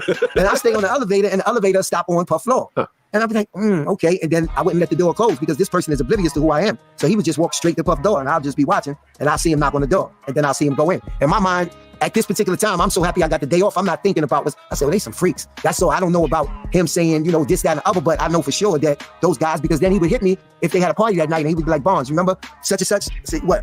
And it was one guy specifically, he would say it was a guy named Michael from Miami. And I knew this guy, you know what I'm saying? But I didn't know what role he played in nothing. But Puff would always ask me, yo, can you make sure he get in the party? He ain't got to be in the section, but just make sure he get in the party. Then it was times that we went away, and I would always have the adjoining room to his room. But it was times where the assistant would be like, yo, your room is up the hall. I'd be like, yo, my room. And then I might see the same guy got the adjoining room. So I'd be like, oh, okay. I'd be like, yo, he'd be like, I don't know what's going on, man, but that's his room. And then I put two and two together, like that's the adjoining room, so the person don't got to come outside no more. And these went on quite often. What was going on back then? From me reading the lawsuit, that's when I put two and two together, like, wow, this was a freak off. But it made a lot of sense. It was one specific time we was in Las Vegas, and it was just me. And he had this suite. She was going in, boy. Room down the hall. Oh, man. No pause. The fuck? Oh, man. That's Rico Suave. I'm sorry, I had to bring that shit up to you. Yo, salute to Mississippi D, man. And he called me. He said, yo, what's up? I said, yo, hey, nice, what you doing? I said, nah, I'm in the room. I'm chilling. What's up? What you need? I said, you can go out? He said, nah, I won't go out, but why you staying there? Yo, you can come stay here. I got 2 floors. So I said, all right, cool. It's just me and him. All right, I'll stay here. And he tells me, he says, yo, I got this girl coming over. I can't remember her name, but I knew all the girls, after, they all knew me by my name, Bonds, hey. So he'd be like, yo, I got such and such coming over. So, he was like, yo, can you do me a favor? I said, what? And, when I read the lawsuit, I said, wow. Because me and him we would go to the sex stores together, Hustler on Sunset, different places. And he would go over on his side and get everything he get. And I would just kind of watch to make sure people that recognized him wasn't bothering him. And this particular day, he said, yo, it's too much people out there, I need you to go to the store for me. I said, what you want? And when I read the lawsuit, he said, I want this really big black cock. That's it. And then like, you got to remember, at this time, the lawsuit is not out. This is 2011. So he said, yo, shorty likes big black dicks, And he said, yo, and if she get crazy, you know what I'm saying? I need that. And I said, all right. And I go and get it for him, from there. It's in the bag. I give it to him. He's like, yo, where you going to be? I said, I'm going to be upstairs. He said, all right. It's one of his regular girls. So when I read the lawsuit. God damn. Hey, y'all gonna go check out the rest of that. Man, what the fuck? Diddy the ditto. This shit crazy, bro. Yeah, man. I know Jaguar, man. She don't hold no punches. Shout out to Screen Queens. Y'all go check out their channel, man. We just reviewing and reacting. But she blasts Usher for pimping out Justin Bieber, man. What's y'all thoughts on that? You think that is accurate? I mean, Usher knew what time Diddy be on. Mm-hmm. Well, he had to know, right? Yeah, he know what time that nigga be on. Them niggas used to wrestle over Frosted Flakes and shit, so. Right. That's true. He knew what he was sending that little man to, man. He held responsible for what happened to young Justin because he was the one who handed Justin over to Diddy, knowing exactly what his intentions were. And the reason Usher knew is because he himself was allegedly traumatized by Diddy so badly that Diddy actually put him in the hospital. Puff and Usher did have a situation. And that situation led Usher to the hospital. Now, either Usher has some deep trauma bond with Diddy, or Diddy has recordings of Usher doing something that could potentially ruin his... What? Yo, like I said, this is live reactions. I don't remember this. Man, maybe that so that Let It Burn, that was for the part that he had burned that female, right? That song he had, Let It Burn. Yeah, I think that was for. What song was he doing popular when he was fucking with Diddy? Was it My Way? My Way? I don't know. One of those. Jaguar said that's it's kind of like inspirational. These singers, I guess male and female, inspiration from the pain or from them getting mistreated behind the scenes. You know, remember what Faith Evans going through, the abuse that she was alleged going through with Biggie, and you hear all these other stories, the other people she was dealing with, and she made one of the greatest albums, right? Mary J. Blige, same. A lot of other singers. My Way, all types of shit. I should have My Way. Some other shit too. Mm-hmm. Diddy actually put him in the hospital. Puff and Usher did have a situation. And that situation put Usher in the hospital, to the man. He had to get stitches. Damn. Wow. I don't know if that's accurate. Well, I don't know. Allegedly, y'all. I don't know. I don't know why he had to, you know what I mean, go to the hospital. Yeah, Diddy, what you up to, bro? Come on, man. We don't condone that behavior, man. That's wild. Now, either Usher has some deep trauma bond with Diddy, or Diddy has recordings of Usher doing something that could potentially ruin him forever if it gets leaked. Either way, it looks like Usher is doing the most to cover his track, and he recently deleted hundreds of his old Twitter posts just days after Diddy was arrested. Now, Usher later claimed his account was hacked, but let's be real, no one is buying it, and fans are saying it's only a matter of time until Usher gets exposed for his role in Diddy's crimes. But what was in those tweets Usher deleted after Diddy's arrest? And what exactly did Jaguar Wright reveal about Usher allegedly delivering Justin Bieber to Diddy? Let's break it down. Especially considering that he said Howard Stern said, would you see your kids? You want to make me lose and start a new relationship?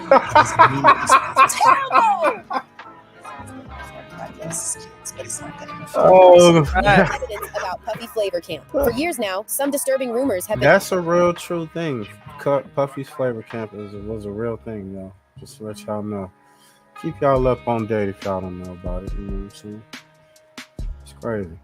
Making waves online about Diddy and what went down with young Usher at the infamous Puffy Flavor Camp. The stories range from Diddy allegedly allowing older women to do some serious harm to Usher, to even more shocking claims that Diddy himself crossed some serious lines with Usher when he was entirely too young. And honestly, the whole vibe around Puffy Flavor Camp feels off. I mean, just the name sounds creepy. If you've purchased a faulty car, you get a massive payout like this and get your entire car loan paid off. Especially knowing that teenage boys were living there with Diddy. The term Puffy Flavor Camp became public claims that Diddy himself crossed some serious lines with Usher when he was entirely too young. And honestly, the whole vibe around Puffy Flavor Camp feels off. I mean, just the name sounds creepy, especially knowing that teenage boys were living there with Diddy. The term Puffy Flavor Camp became public after L.A. Reid talked about it in his 2016 autobiography. Reid said he made the decision to send Usher to live with Diddy in New York, supposedly to make him edgier. I wanted Usher to be edgier than LaFace was, Reid said. I didn't want Usher to be pretty. Usher was 15 years old, but nothing about him ever seemed juvenile. I was turning him over to the wildest party guy in the country at an age when I still needed to get his mother's permission.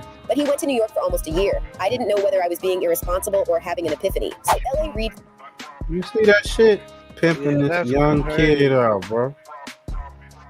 That's crazy. You see that? He knew this shit. Back when Usher was 15, y'all.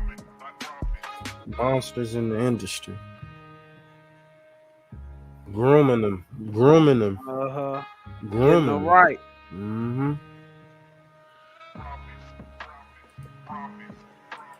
claims that Usher was 15 when he sent him to Diddy's so-called Puffy Flavor Camp. But during a 2016 interview with Howard Stern, Howard mentioned Usher was 13 when he moved in with Diddy, and Usher didn't correct him. Now let's be real, 15 or 13, it doesn't make a difference. Both ages are way too young, and it's still disturbing no matter what. Plus, when L.A. Reid said Usher was 15, but nothing about him ever seemed juvenile. That comment just sounds off, like something you'd hear from someone trying to manipulate a young person by telling them they're mature for their age. So for those who don't know, Usher's been in the game since he was basically a kid. He was only 10 when he joined an R&B group called New Beginnings, and they even dropped an album. Things took a turn when Usher's mom, Jonetta, stepped in and pulled him out of the scene. She never really explained why, but word is she told her inner circle that Usher had a bad experience. Now here's where it gets real messed up. Usher was only 10 years old when he joined New Beginnings, and if you remember, Diddy said in that interview with Kevin Hart that he and Usher used to wake up together and wrestle when Usher was 10. The whole thing sounds beyond disturbing, and it makes you wonder what was really going on behind the scenes at that age. I mean, back in the days when he was like 10 and I was a little bit older, his older brother, we used to fight over the Frosted Flakes. You know what I'm saying? Before pause was invented. You know what I'm saying? But it's my brother. That shit wild. Oh, wow. Man, your boy Diddy, man, Diddler, man. You up in here with the Chester molester. Up in here. Oh, yeah. Oh, we need some prayer. I need some prayer, y'all. I don't like this type of shit. Sick. Woke up this morning, got up out of my bed. I looked around, this is what I said. Thank you, Lord, for another day. All the blessings just in my way. Fuck is wrong with niggas, man? Inshallah. Inshallah. What is up? I'm like, damn. Brother, for real, we used to actually wrestle off of the Frosted Flakes because he used to always get up early. Hey, you see how quick Kevin Hart looked at him when he said that comment? Yeah, with the wrestling part, right? Look how quick this nigga. I'm gonna put it on number speed right quick. See how quick this nigga looked at him. Like, what the fuck? You just say, nigga? But it's my brother, for real. We used to actually wrestle off of the Frosted Flakes because he used to always get. See, I check detail. As soon as he said we used to also wrestle, Kevin Hart's his left eye twitched real quick. It was like a natural reaction, like, what the fuck you just say, nigga? His older brother, we used to fight over the Frosted Flakes. You know what I'm saying? Before pause was invented. You know what I'm saying? But it's my brother, for real. We used to actually wrestle off of the Frosted Flakes because he used to always get up early. Now he's one of the richest stars in the world. Yo, what the fuck, Diddy? Puff just said, nobody's going to acknowledge this for me. Puff just said we used to wrestle over the Frosted Flakes, and we're streaming live. That was stupid. You hear what he said? Usher's mom pulled him out of. Hey, shut up. You see how he grabbed him? Listen, man. I got dog ears. But he look like he ready to throw him on the bed. Yeah, like, what the fuck you just say? Trying to blow up the spot. Puff just said, nobody's going to acknowledge this for me. Puff just said we used to wrestle. Kevin Hart would have been in that pineapple. That was stupid. So after Usher's mom pulled him out of New Beginnings, he didn't stop grinding. By the time he was 13, he was still hitting up local talent shows, and that's when he crossed paths with AJ Alexander, who used to be Bobby Brown's bodyguard. They met at a talent show in Atlanta, and AJ instantly saw the star power in Usher. He took Usher under his wing and made a big move by inviting someone from L.A. Reid's label to come check out Usher's performance on Star Search. The rep was impressed and set up a meeting for Usher to sing in front of L.A. Reid himself, and Reid was so blown away by Usher's voice that he signed him on the spot. Yo, I just want to let y'all know that ain't my sound in the music. The music, I'm listening to the music while she playing. Yeah. Like, okay. Bring that all drama effect to that whole shit. It's crazy. He got down on one knee and he sang Boyz II Men's End of the Road.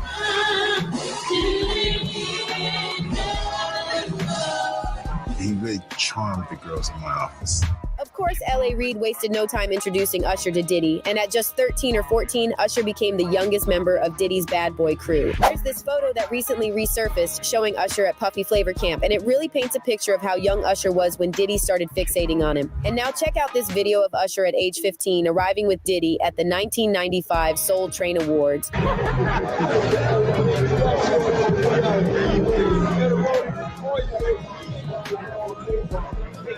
Little Usher, man. Now Fast forward to 2016 when Usher sat down with Howard Stern and brought up Puffy Flavor Camp, and you could tell he was still low-key trying to process whatever went down there. That was L.A. Reid's idea, right? We're sending you over to something called Puffy Flavor Camp. There you go. To learn Flavor some... Camp? Yeah, Flavor that's Camp. what it was called. And you're going to go to Puff Daddy's. He's going In the 90s, do you understand what that's like? Puffy's place was like just filled with chicks and like nonstop, right? No, not really. I mean, but Ariana Grande is inviting Chicks and whores, but not really. Just a couple. Whores and niggas. Right. It was more No, stuff. no, not really. It was mostly men. Man, drugs and had coloring books. Fuck out of here. But you were 13. What were you I saying? went there to see the lifestyle, right? And I saw it, and it was, but I don't know if I could indulge and understand what I was even looking at. It was pretty wild. So nobody tried to, some woman didn't come along. I didn't say that. Okay. I didn't say that. What I did say is that there were very curious things taking place. Uh-huh. There you go. Hey, because look, check this out. As a young person, when you're young, you say what's curious or what's not. It's either you raised by both your parents. Your parents should be telling you, okay, woman and man. You know what I'm saying? So, a young kid, young boy, naturally to see a man and woman do their thing, even if he saw, a man and a couple kissing or whatever. Facts. Well, he's like, oh, it was some curious things, and like, what other things that made you use that word? Oh, what the hell? Remember when Cat Williams said you walking at one of them Hollywood parties and you may happen to walk down open the wrong door. Oh, okay. Hell no. And he talking about Flavor Camp. This is a big old house full of people. And some teenage kid. He ain't even teenage at that time. He like preteen. Yeah. Come on. And that's not his brother. That was just his guardian. Like they just like, put him on there. Do y'all blame the parent? Because the mother said she took him out, but obviously he got back. He got back in. She must have heard some shit. Yeah. So I mean, take him out that shit. Yeah. He came back and said some shit. I didn't necessarily understand it. But here's the crazy part. When Usher appeared on Club Shay Shay shortly after Cassie filed her lawsuit against Diddy, he did a complete 180 and started praising Diddy, saying Puffy Flavor Camp was one of the best experiences of his life. I don't think I would be the artist that I am today without the experiences that I had in New York City. You know what I'm saying?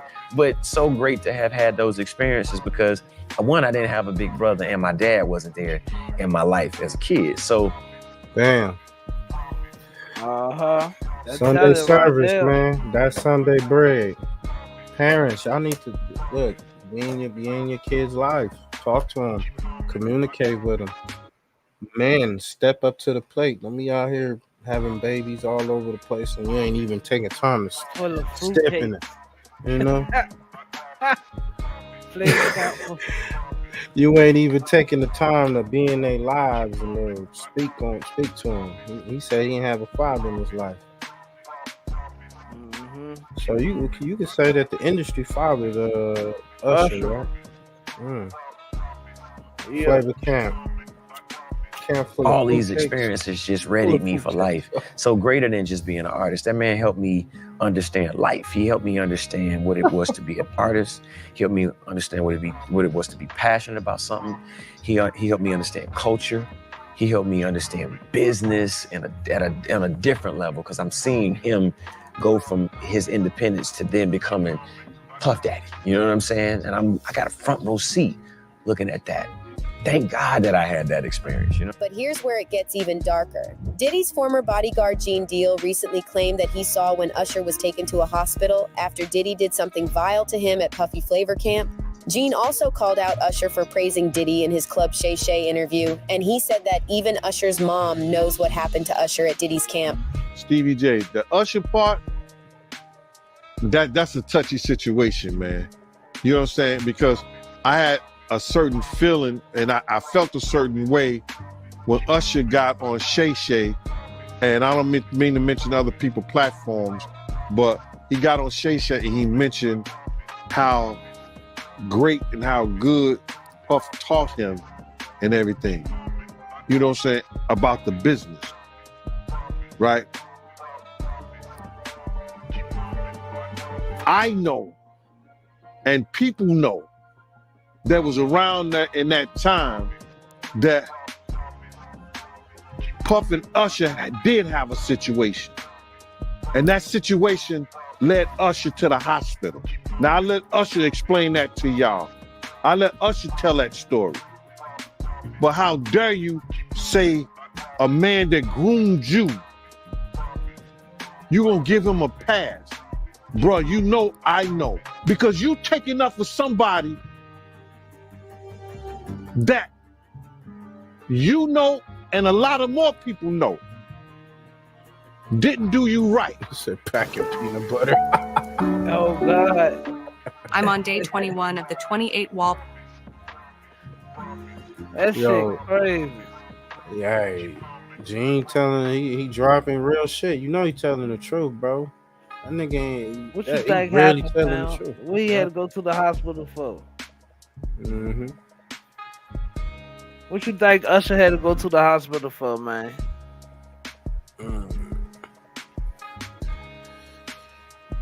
That boy was getting a cavity search from Diddy. Oh my God.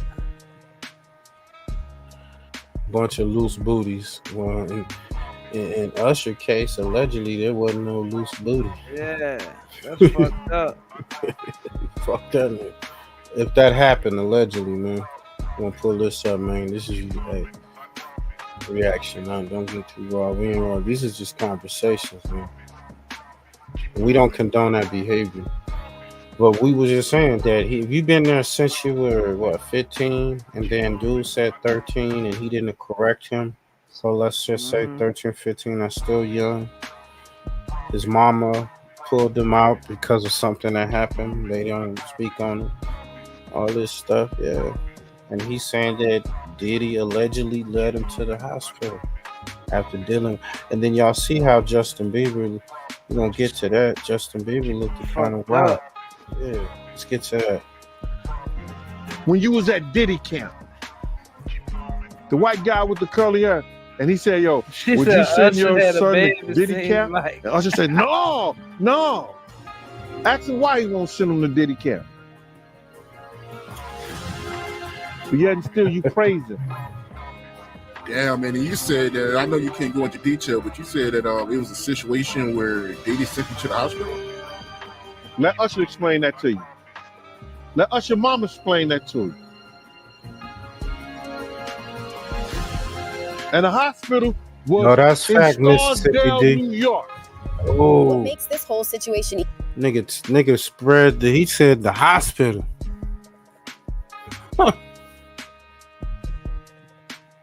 even wilder is that after everything Diddy allegedly did to Usher, now there are accusations flying that Usher turned around and did the same thing to Justin Bieber. People are saying Usher delivered young Justin to Diddy, knowing exactly what Diddy was about and what might go down at those freak-offs. Usher exposed for betraying Justin. Now, something you should keep in mind is that both Usher and Justin Bieber were easy prey for the industry predators. Just like Usher, Justin was raised by his single mom, Patty Millette. Patty had Justin when she was just a teenager herself, and they were really struggling financially. But just like Usher, Justin had a passion for music from a young age and started performing at local competitions. His mom then started posting videos of him singing on YouTube, and that's when talent agent Scooter Braun spotted Justin's potential. Scooter reached out to Patty, pushing hard to meet Justin. She was hesitant at first, but her church elders convinced her to let Scooter take Justin under his wing. So at just 13, Justin flew to Atlanta with Scooter to record demo tapes. And just a week later, Justin found himself singing for Usher. It was like history repeating itself. Now, unlike Usher, Justin wasn't officially sent to live at Puffy Flavor Camp, at least not that we know of. But there's a lot of footage out there showing Justin's uncomfortable interactions with Diddy that got people wondering if something shady went down.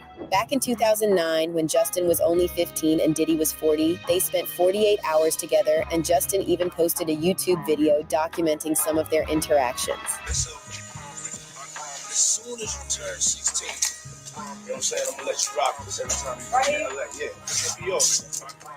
So every time you come to LA, it's a little dusty, but you know, my shot it.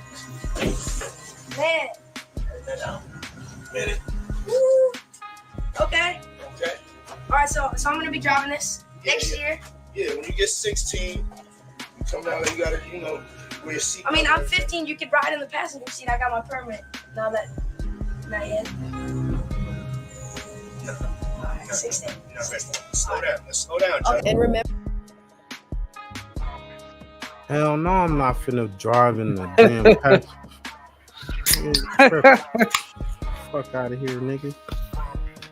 He wants you to sit on his lap. Come on. Listen, nah, you're not ready yet. Remember when Diddy said that he couldn't disclose what he and Justin were about to do? You know, where we hanging out and what we doing, we can't really disclose, but it's definitely a 15-year-old's dream. That 48-hour video wasn't the only weird moment between Diddy and Justin caught on camera. In 2010, just a year after they spent those 48 hours together, Diddy pulled up to the studio where Justin was recording and started grilling him about why they stopped hanging out. And Justin looked straight up terrified of Diddy, avoiding eye contact and sounding super nervous. Everything's good? Selling out arenas and everything? Starting to act different, huh? You ain't been calling me and hanging out the way we used to hang out. Well, I mean, you try to get in contact with me, you know, through all my, partners and whatnot. Mm-hmm. But you never really got my number, so. Correct. Okay. My number? Yeah. Meanwhile, another disturbing video surfaced showing Justin with Diddy's industry friends Trey Songz and Odell Beckham Jr. Hey. Man. Hey. Now. I don't know. Now check this out. She said a year before, right? So why would he not have his connection, his number? Why would Justin say, well, you didn't have my number? He tried to duck that nigga. Yeah. He wasn't really getting them my people. It was like, Diddy looking for you. Really? Tell him I'm out the country. Diddy called. I'm on vacation. Whole number, bro. Yeah. we can't really disclose, but it's definitely a 15-year-old's dream. That 48-hour video wasn't the only weird moment between Diddy and Justin caught on camera. In 2010, just a year after they spent those 48 hours together, Diddy pulled up to the studio where Justin was recording and started grilling him about why they stopped hanging out. And Justin looked straight up terrified of Diddy, avoiding eye contact and sounding super nervous. Everything's good? Selling out arenas and everything? Starting to act different, huh? You ain't been calling me and hanging out the way we used to hang out.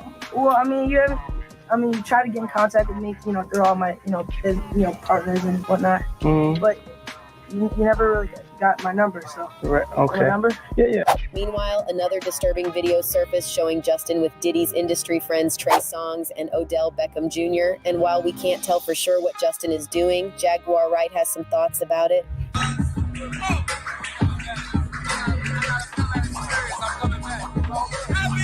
Oh, what the fuck? What the fuck?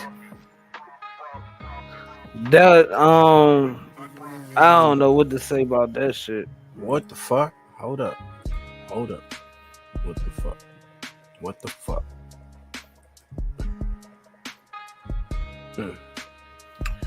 Hey man, don't get your opinions. What was he doing, bro? I don't know. What was he doing? What the fuck?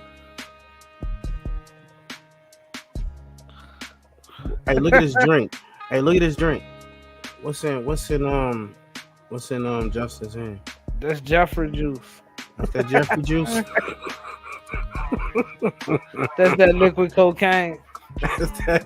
Could that be allegedly the liquid cocaine that he was drinking, or some Molly water?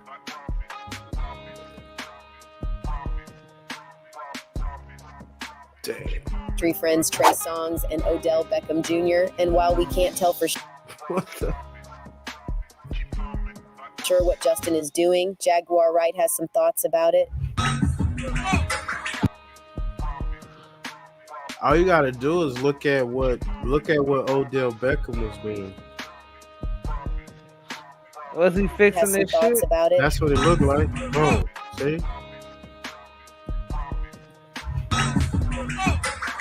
Come on. Yeah, that shit look crazy.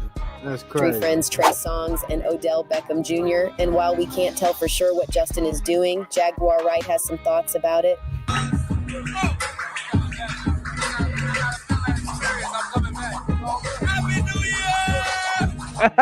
What the fuck?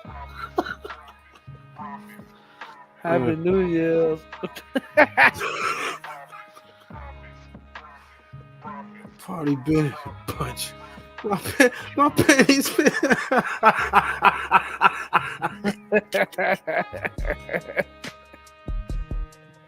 Mississippi needs some motherfucking.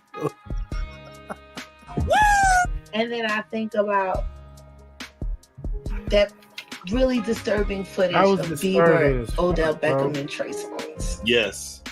Come on, man. Like, and Trey's like literally sitting there playing Lookout. Playing Lookout as Justin Bieber goes Is she down in the on closet? Odell. The boy came up with his mouth wet. Mouth wet. What? I'm done. Yo, she said it. I didn't. She said it. I was like, is that nigga? Is that he making it juicy for him? Making it juicy for him. Yeah. Fucking juicy. He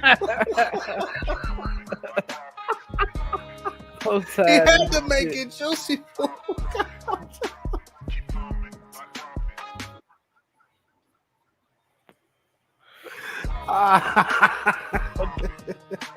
Yeah, keep that panties in the bunch comment right there.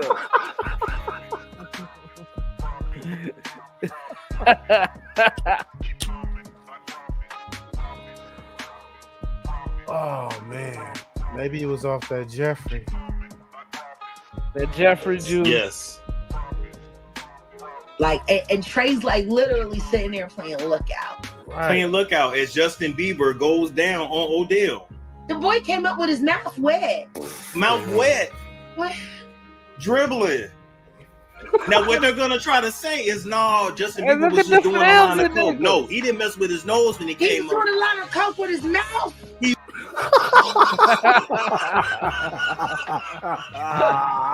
Oh, I gotta get Jaguar White on the show, man. She be on some wild ass shit, boy. Oh wow. We're gonna go back one more time, y'all. What y'all think? It has some thoughts about it.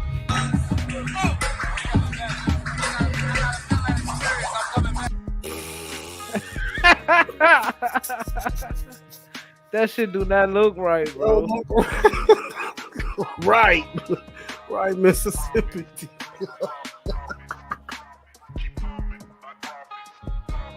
Come on, bro. Stop playing games, homie. Man, stop playing. Y'all niggas bullshit. He was praying, bro. He was praying? Yeah, he was praying to Odell Beckham, all right. Man, on that note, I woke up this morning, got up out of my bed. I looked around, this is what I said. Thank you, Lord, for another day. All the blessings just in my way. come on. It's that Sunday bread, man, episode 5. Thou shalt not. It was Adam and Hey, Eve. man, not y'all Adam hit and that like Eve. button, man. Y'all in the bushes, man. Hit the like button for your boy, man. Sins of the heart, for the flesh is weak. Come on, y'all. Come out of Babylon.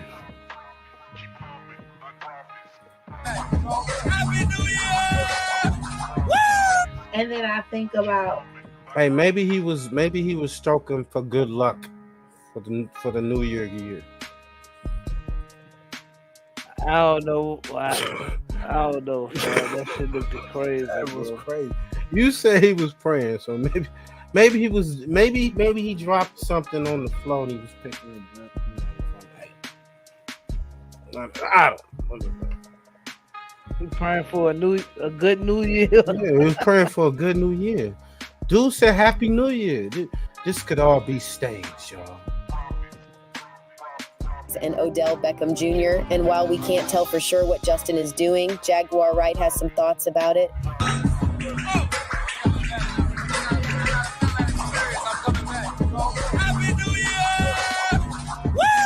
And then I think about that really disturbing footage of Bieber, Odell Beckham, and Trey. Yes. Watch the films in like, it, and Trey's like literally sitting there playing Lookout. Playing Lookout as Justin Bieber goes down on Odell. The boy came up with his mouth wet. Mouth wet. Dribbling. He knows. Now what they're gonna try to say is, no, Justin Bieber was just doing a line of coke. No, he didn't mess with his nose when he came up. He doing a line of coke with his mouth. He wiped his mouth. When you do His mouth was wet. you do this when you finish your line. His You wipe your mouth mouth when you was suck wet. As opposed nasal You know drip. that, huh? That was He know that. Man, he was doing liquid cocaine, man. He's doing that liquid cocaine. Putting this up again. Put this up again. Copyright disclaimer under the section of 107 of the Copyright Act of 1976. Copyright disclaimer under the section of 107 of the Copyright Act of 1976. Allowance is made for fair use for purposes such as criticism, what we doing, commenting, what they're doing, news reporting, what they're doing, and teaching and scholarship and research is what we do. Fair use. Yeah, Odell was teaching Justin. Teaching was what? Yeah, he was definitely teaching. He was teaching him. He was, Odell can do the Odell Beckham, I guess. That was wild. seminal fluid. It was Odell Dick.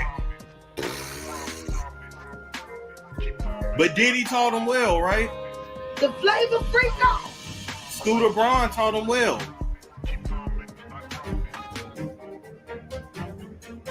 Justin Bieber spent 48 hours with Diddy. Talking about we about to get it in. Listen to the I'm gonna let you drive the car when you 15. Oh boy, man. That boy ain't been the same since. Got all this anxiety. But it doesn't stop there. There's also this video showing Diddy in the game seemingly pushing Justin to drink, and you can clearly see that Justin is already heavily intoxicated.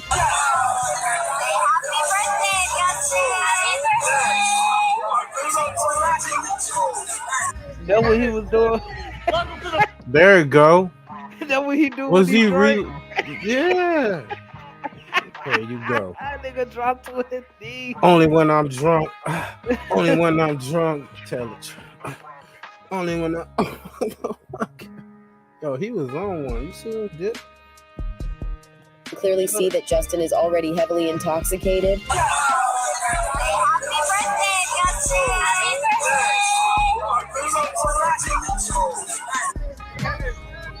Welcome to the family, John. They telling Justin he a nigga now, y'all. Yeah.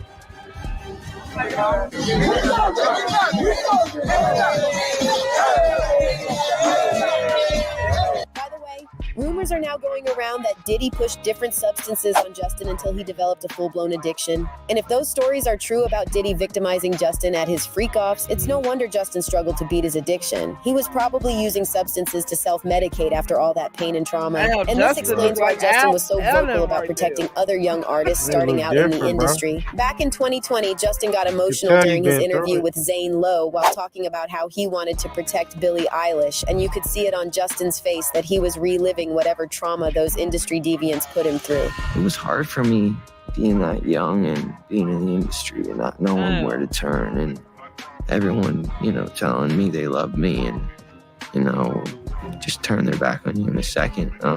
So if she ever needs me, I'm going to be here for her. But yeah, just protecting those moments We're because laughing at the comment. people take for granted encounters and I just want to protect her. Yeah, that's you know. fucked up, y'all. We don't I don't believe want her to go through anything I went through. I don't wish that upon anybody. Now let's bring it back to Usher. In that interview with Howard Stern, he made it clear that he would never let his kids stay with Diddy. You're a dad now. Would you ever send your kid to Puffy camp? Hell no. See? So if that's the case, then why did Usher let young Justin spend 48 hours with him? Even if it wasn't Usher's call for Justin to hang out with Diddy, he could have at least said something or warned Justin's mom about the situation. It feels like every single adult who could have seen the warning signs totally failed Justin. And now, Jaguar Wright is directly calling out Usher, saying he had the chance to break this cycle but instead chose to side with Diddy, putting Justin through the same nightmare he experienced. Jaguar calls out Usher. So at first, Jaguar Wright tried to cut Usher some slack, and in one of her earlier interviews, she mentioned that she can't put all the blame on him for what happened to Justin, because Usher was also a victim in this whole situation. I'm not angry with Usher. He's a victim. I feel sorry for you. Feel sorry for Justin. But when you decide, hey, I can't beat them, so I'm going to join them.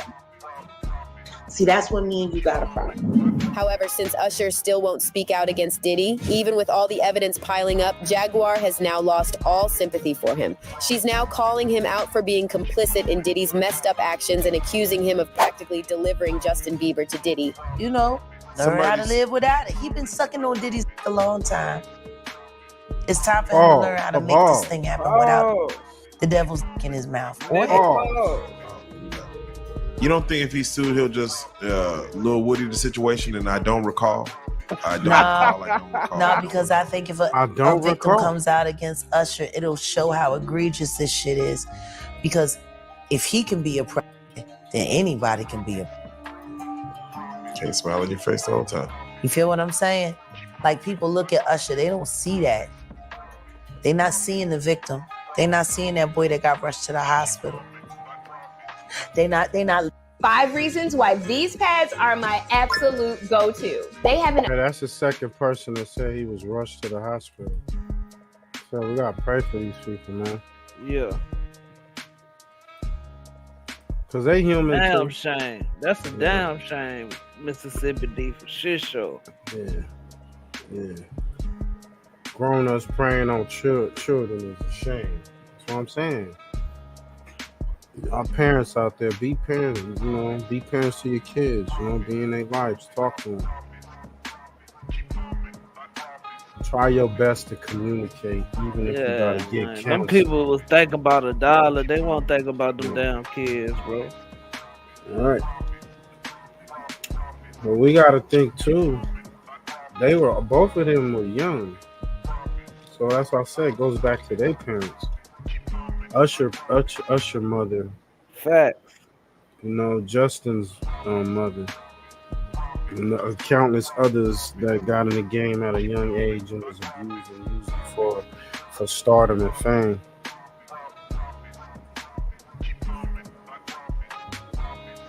His heart. We gonna fuck around and have a whole bunch of Orlando Browns walking around this bitch.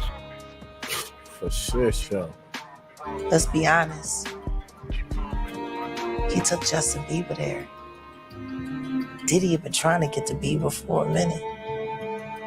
And his management was backing him off. But it wasn't until Usher took over management and had guardianship and gave temporary guardianship to the dead for 48 hours. Yo, that's some powerful shit right there. So, saying Sunday bread. That's a little too long. Now, some say that Diddy was turned out by, was he turned out by some Harlem gangsters before when he was younger? Like, he was made, he was created. He followed people, the people that brought him in, the Clyde Davises, the Jimmy Iovine's and Andre Herrera's and all that.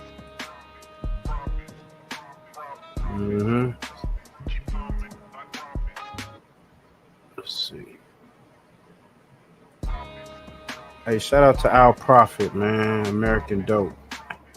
He speaks on Diddy. Speaks on his beginnings. We're only gonna play a little bit of this, man, and get to this other shit. We'll be done with the show. You know, it had really grimy areas, but Harlem had politicians, business people. It was about, you know, we're black and maybe it's edgy, but it's also very glamorous, beautiful people. We dress up. He took that 70s, that Nicky Barnes era that his father, Melvin Combs, was a part of. And I don't know what involvement his mother, I'm not saying she was involved in criminal stuff, but she, you know, they lived there. She dated Melvin Combs. He really just packaged up something from the past and he put that gloss on it. Streets, Biggie brought you to well, he wasn't really a drug dealer killer himself, but he brought you that danger component. And then Puffy had the ghetto fabulous. I mean, that was, for those of you not old enough, that was a phrase that kind of came up around that time. And Bad Boy in its peak, that's, you know, what it was. Drug dealer chic. They weren't drug dealers, but that's where they got the style from. Culture of that developing, that burgeoning music style that came to be called hip hop by the corporates, it kind of fueled and heightened the awareness of this thing that had been so present that it was almost peripheral to kids in the hood. Drug dealing and all that, they knew it was there, but it was there and it was always like, mind your business. It was So they knew we were there, but you weren't buying drugs. They weren't really paying no attention like that, right? Early 80s, 80, 84, 85. We're fine with the influence of cocaine? Yes, the influx of cocaine and the downtrending price and the availability. So it got cheap, fast, and a lot, right? Yep. And I remember seeing kids who had like jobs, young guys with jobs, and they would walk around with a pager on, or pretend, but the pager wasn't on. Pretend it's on. They would just be pretending. They'd have a pager. They have a little 10-karat gold chain. You need to know that while on the surface, criminals can be very appealing. I think hopefully most of us know the reality of serious crime is very dark. That's why the movie, you know, for those of us that are into mob movies, Godfather's a movie you watch, but you know, Goodfellas is considered probably the best mob movie because it really showed the seamy side of, like, you know, we're just out here money grubbing, kill your best friend. So this, how do you think about the whole Puff Daddy situation that's going on right now? Okay, watching this family. I grew up with Puff Daddy's parents. So, you all talk from Harlem, going that very trap. You didn't think talk of privacy. No matter what happens in the culture. You didn't think talk of privacy. No matter what happens in the culture, it didn't just start. And the other is no matter what happens in the culture, it didn't start, just start. A lot of things that you see happen came about, well, not even from my generation, but the generation that became before me. So look what Dapper Dan, he thought, this is before, right before Puffy got taken into custody, he was questioned, swirling. So think about what he said. Thought for a long time. He said, I ran with, you know, I hung out with Melvin Combs, Dapper Dan, whatever went on in Harlem, 70s, 80s, 90s, Dapper Dan knows. And if you don't know who Dapper Dan is, he influenced the culture with fashion. He came, I don't know what he's convicted of, so I don't want to say the things I was told he was involved in. I don't know if what he's convicted of, but let's just say he came from the streets into fashion. That's how he knew all the street guys, and that's how he was respected to hold his, so you knew you had, you know, people, money. You know, he was able to in Harlem and make money and not get pressed, I guess. So he knows everything that happened. But look what he said. Nothing that's going on was made up, you know, now or back. So extreme sex, weird sex, drug stuff, because a bunch of people with too much money, kind of twisted and demented. By having these players' balls and these, you know, sessions where there's a block party and everybody's there, and you see a line of these, you know, chrome and you know, fucking exotic goddamn vehicles and and motherfuckers, casual, they casual, but they just super fucking fly, and you're in the midst of some of the poorest fucking people in the country. And those images don't give way to the realities behind them of sometimes going into a shooting gallery. It would be a hallway lined with people lying around, ulcers as big as your fist, dripping with pus, feet as big as an elephant's foot. That's where the money came. That's where all of this glitz and glam came from. If you're removed from that part of it, then it's very easy to romanticize the outcome. If you're not removed from that part of it, and you're a participant in the glitz aspect of it, even as you're sitting around in your nice car with your fresh outfit on, your silk leisure suit from AJ Lester and all of that, and, you sitting there with your snakeskin shoes on and all of that, with your big diamond pinky ring and shit like that, and motherfucker bucking up the chrome and all of that, your thinking is that, okay, this article is going to change your life if you've been injured in a recent car accident. Nigga. So car accident victims are getting paid. Pay for that premium. So you're thinking, while everybody's looking at you, the girls looking at you all like, oh, he's everything. Because there's nothing, you could be the most unattractive guy in the world. But if you're adorned in all of the things, all the trappings that they dream about, you represent more than just what you look like. You represent all the greatest possibilities in life. But at the same time, you're looking at them, looking at you like the guys, all the young guys want to be like you. They're looking at you and they just want to say hi to you, whatever. And you're giving out dollars and shit like that. But you know what you're thinking? You're thinking, damn, I hope that motherfucking package don't fall. Damn, I hope this motherfucker don't fuck up that motherfucking money. Because if he do, these things gonna drop you out the window. Worship false idols. So-and-so and such going to, take me somewhere and you shove a fucking broomstick up my ass. Yeah. Or stick a needle in my arm with some battery acid that they scraped up the top of a fucking car battery.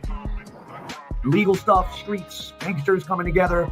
Puffy's being accused of using, having violent people around him to going up Kid Cudi's car. He hasn't been convicted, but Roger Bonds was a security guard that's convicted of murder back in the day. Doesn't mean that Roger Bonds was involved in any of the degeneracy. All right. Y'all go check out the homie's channel, Al Prophet American. Dope. Hey, so Gene Deal back. This time he on Clubhouse. Straight No Chaser Media. He's speaking on Whack 100 and what really happened with him and his wife. Let's get to it. He's on many occasions. I'm gonna come in from my phone, fam. For sure.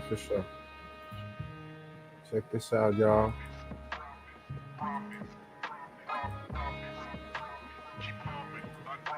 And he tried to give you hush money, you know what I mean? Well, I wouldn't call it hush. I don't know what in me. I turned it back and say, nah, nigga, I don't need nothing from you. My whole thing about it is, man, listen here. I ain't never asked Diddy for nothing. On Thursday, when I put my time in, I got my check. I got my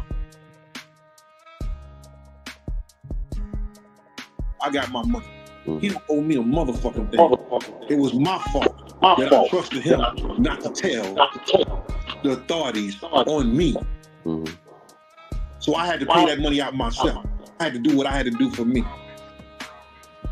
For him, I never looked back, and the money and the shit he always tried to, the couple of times he tried to send me, I turned it back and said, nah, nigga, I don't need nothing from you. I wouldn't take nothing from you. See, and that's something right there that the people need to know. Like, a lot of people think that, you know what I mean, nothing was ever thrown your way and he just act like he never came in contact with you.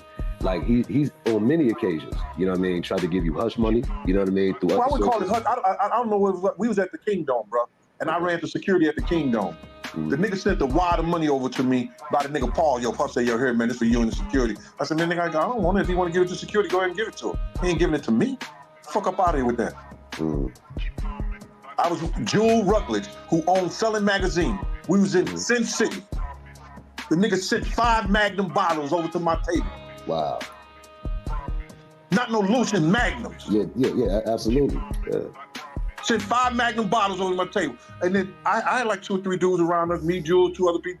And I was like, yo, Jewel, you ordered that? Nah. Yo, miss, we ain't order that shit. What the fuck is wrong with you? It was just like $5 a pop. Yo, nah, Puff, send that over there to y'all. This for Gene. I said, man, take that shit back. I don't want that nigga shit.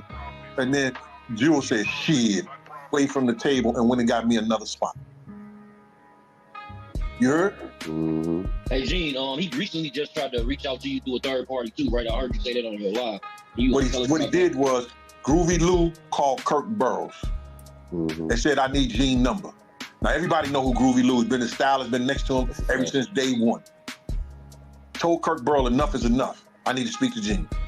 You understand? I'm like, what the fuck he talking about? I ain't talked to Lou when he was down with Bad Boy. Fuck you mean you need to talk to me for what? So that's how that went down.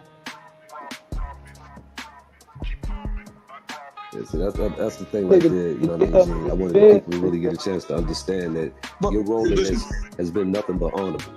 You know what I mean? As simple as that. You know what I'm saying?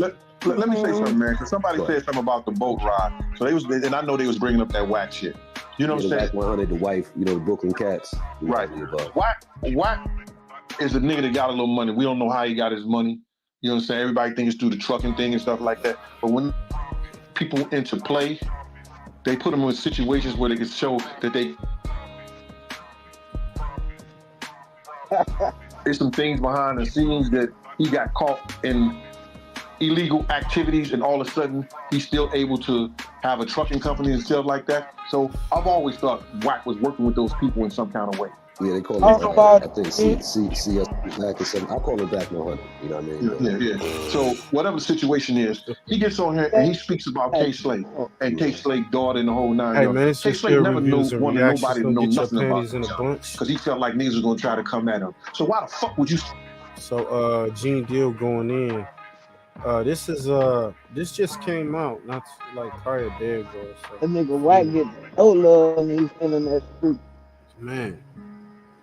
Got the You can hear me, Kyle? Yeah, I hear you. Can you hear me?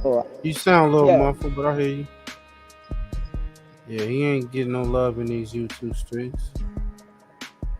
Everybody after coming in Wack, but Wack going after everybody.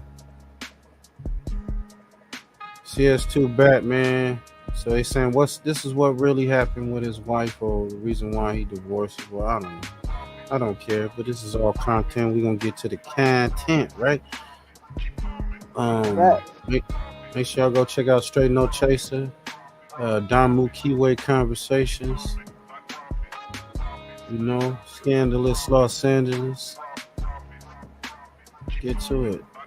Still, even though he's dead, nigga, even though he's dead, why would you come on, motherfucker, and speak about this man's daughter? When you don't know who he owed, who he didn't owe, whoever wanted to get at him, nigga still might want to do something. Exactly. But you can speak on something that you know little about. That's fact. That's kind of like the situation that Nas and Rakim had when Nas mentioned Rakim's situation. And he's like, yo, bro, I know you was bigging me up, but that's not the way to do it. One thing about Wack, he has a bad habit of wanting everybody to know or feel like he's involved in every situation. Yeah, it's like he in the know. Yeah, like he's in the know. That nigga don't know nothing about me. When I left my job, bro, my job was paying me close to $100,000. I got a damn good pension. I didn't do overtime. I worked at Sue's Rendezvous. I worked at Elite Investigations, and I'm good, bro. I bought my house back in '99. Niggas wasn't even thinking about buying a house. Talk about that shit. You understand? Still have one talk that shit, James. So my whole thing about it is that this nigga want to go on there and then see what gets people. They say, yo, he broke. Somebody was giving him $250. K was paying him $250. If K paid me $250, I did one run for him. I went to the store and I came back. I went to the pick up some books for him and came back. They loaded up the books and then somebody loaded them, took them off or whatever like that. We went over to the shelter together. That's my family, dog. You know what I'm saying? Nigga, I would have did it free. I would have did it free. But there's no way that I'm gonna work all day for no nigga, nobody. Never have, never will.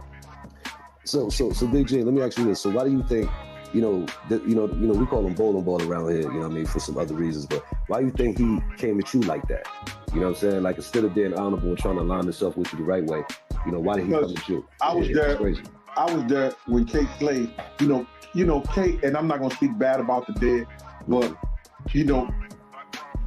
K-Slade probably was saying some shit to him just to say some shit to him.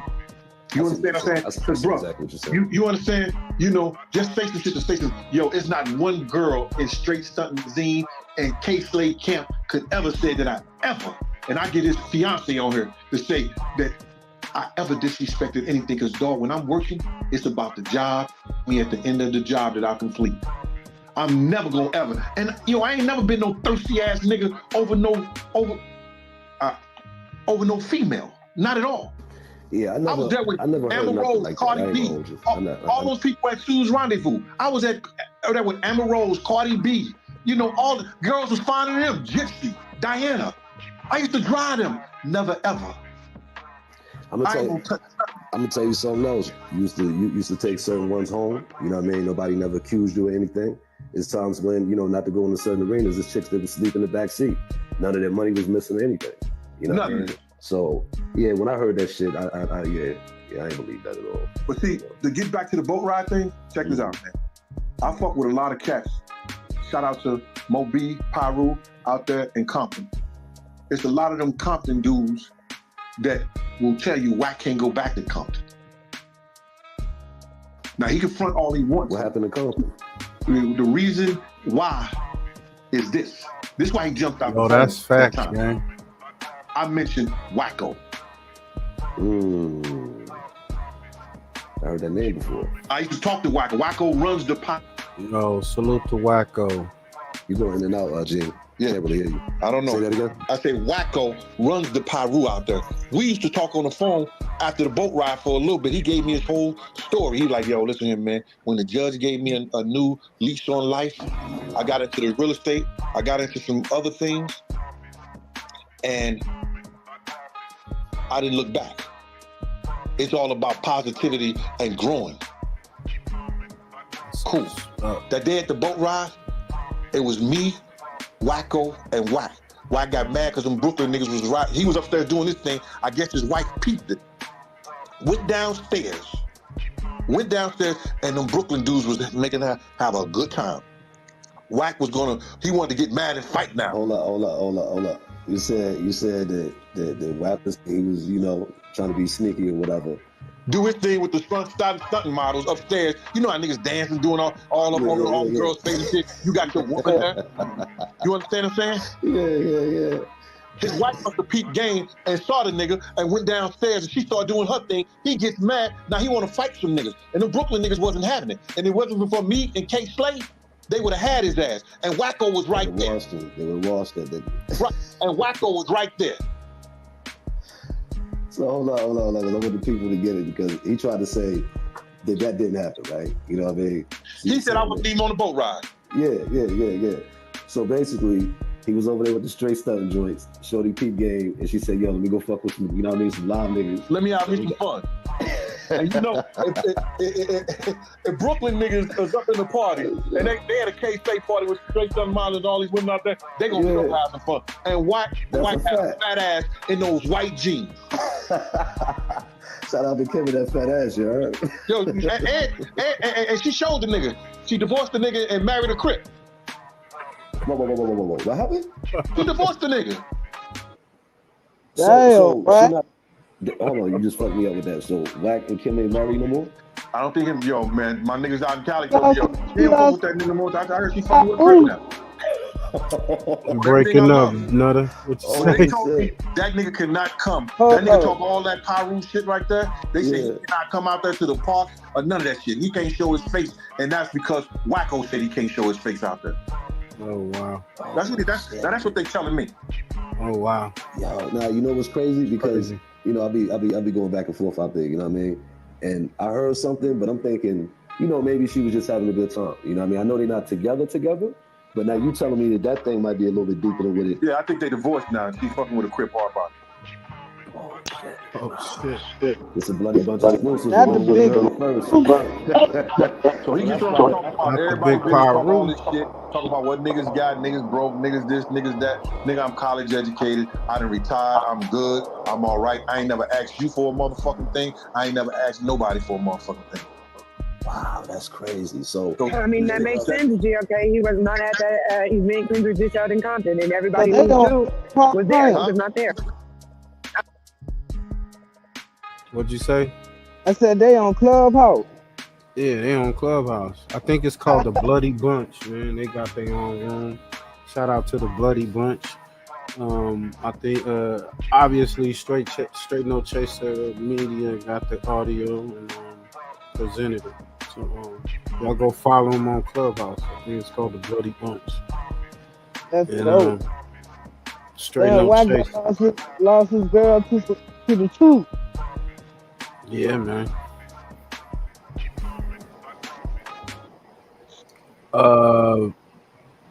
Drinks with Mika. She said that some years. I think a year and a half, maybe 2 years Yeah. ago. That allegedly his girl was out fucking with some rolling 60s. She went and got some Crip dick. You know what I'm saying? She didn't want none of that pie or pay rule. Damn, what? Damn, what? But hey, man, this shit happens. It's some hood shit, right? Ain't nothing. Thou should not covet each other's wives. This is Sunday bread, man. Sins of the heart, for the flesh is weak, bro.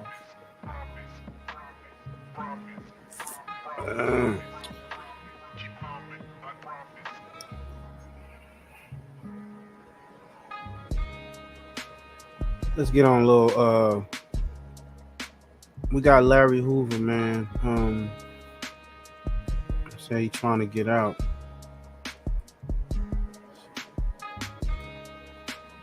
Shout out to Hood Educated, man. Make sure y'all subscribe to the channel, run them numbers up. OG got a lot of good content, a lot of good wisdom. So we gonna show love. Hood Educated. Go to that channel. Speaking on Larry Hoover, man. 50 years behind bars for murder and being the leader of the Gangster Disciples.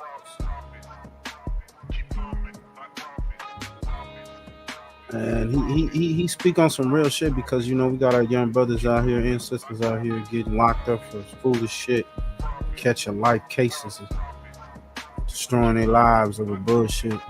Under the First Step Act, that's a 2018 law signed by...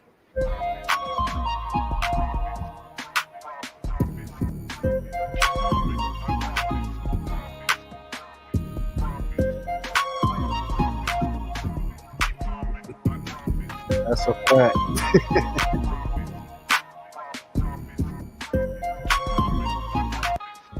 What they call it, eye for an eye, tooth for a tooth, right?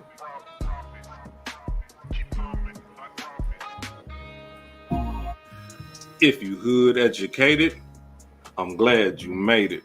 Allow me to unfold my knowledge, wisdom, and understanding from a hood brother's point of view to all of you, here, there, and everywhere. Now check me out. Gang kingpin Larry Hoover is making a long shot bid for his release. He's 73 years old now, made his first public court appearances in years today, speaking to a district judge via video conference. He was given a life sentence back in 1998 for racketeering, prison, while serving time for murder. His legal team is pushing for a resentencing under the First Step Act. That's a 2018 law signed by President Donald Trump at the time that made certain sentencing reforms retroactive.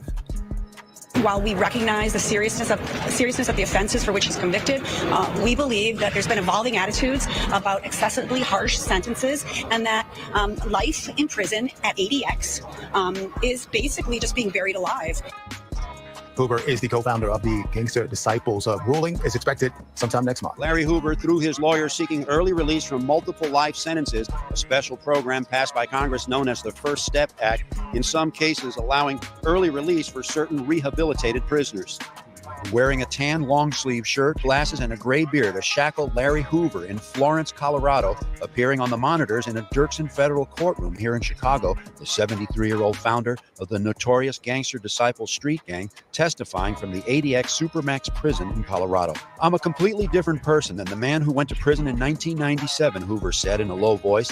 I'm very reflective here at ADX. You're locked up at least 21 hours a day. I have no desire to run the GDs or to be involved in any criminal activity. past that part of my life. But the U.S. Attorney's Office for the Northern District of Illinois vehemently opposing the early release of Hoover, arguing that he still asserts leadership when it comes to the gangster disciples, also known as the GDs. In the courtroom, federal prosecutor Julia K. Schwartz arguing that Hoover's done more damage to the city of Chicago than any defendant that's come through here before. In today's government filing, the United States of America versus Larry Hoover, a.k.a. the chairman and the king, the feds arguing, quote, Hoover has well earned his life sentence, and he is not the type of defendant Congress intended to benefit in enacting the First Step Act. Indeed, if he were sentenced today, Hoover would receive the same mandatory life sentence. But after today's hearing, Larry Hoover's loved ones and attorneys, along with many supporters, arguing that Hoover is a changed man and can do much good if he's released. It was good to hear his voice. It sounds like, to me, he was a bit nervous, but, it's his life that he's dealing with. He is not associated with a gang and hasn't been for many, many decades. But he probably has some insights into how we can make life better for young people so that they don't turn to gangs. Hey there, if you're a homeowner and you have a power meter like this on the side of your home, did you know you can make it run backwards and... The parties will be back in court in October. At the Dirksen Federal Building, Julian Cruz, WGN Right, News. Mississippi D, let that Here man out. it is. We have brother Larry Hoover, 70-some years old. You can free that man. He ain't gonna do nothing. Begging.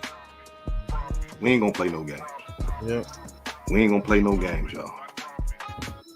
Begging to be let go, just to live the little bit of time that he got left in his life, just to be free for a couple of years of his time that he got left on this earth land. He just said, hey, look, I just want to be free for the last years of my life. And he's in the courtroom begging a stranger, somebody that he don't even know, somebody who really don't care about the person. All the person that he's begging really cares about is the record. What does it say on paper? What type of person does it say that this guy is on paper? In his life, the last little bit of his life that is left is dependent on a stranger that cares not about the person who he is and how he has changed, but what's on the paper. What does the document say? What does the record say?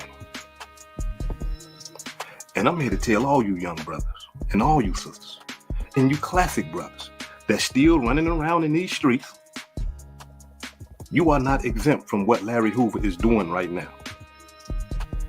If you are a young brother, like he was when he went to the penitentiary, if you are a young brother, learn from this demonstration right here. You do not want to be 70 years old, living in a penitentiary where you can't even move. You stuck in a cell 23 hours a day. No movement. Quiet, not around no people, nothing. If you don't want to do nothing like that, listen, don't do what they're accusing him of doing. You got to get out that lifestyle. Because if you don't get out that lifestyle, what we're seeing that's going on with Larry Hoover could easily be you. You could be 70 years old begging a stranger, hey, can you please just let me out? I ain't got nothing but probably about 5-10 years left, if that. I just want to be free just for a couple of years. Begging, I'm talking about begging to be let go, to be set free. Just so that you can breathe some fresh air, be around your grandkids and things like that. Be around your children. Right. Go pay your last respects to all your family members that done died while you was locked up for the last 50 years. Yeah, you heard right. Larry Hoover been locked up more than 50 years. Some of y'all ain't been alive that long. Some of us on here right now ain't 50 years old, and we like, damn, 50 years? This man been locked up before I was born. 50. Cold-blooded demonstration. Hey, y'all go check out Hood Educated.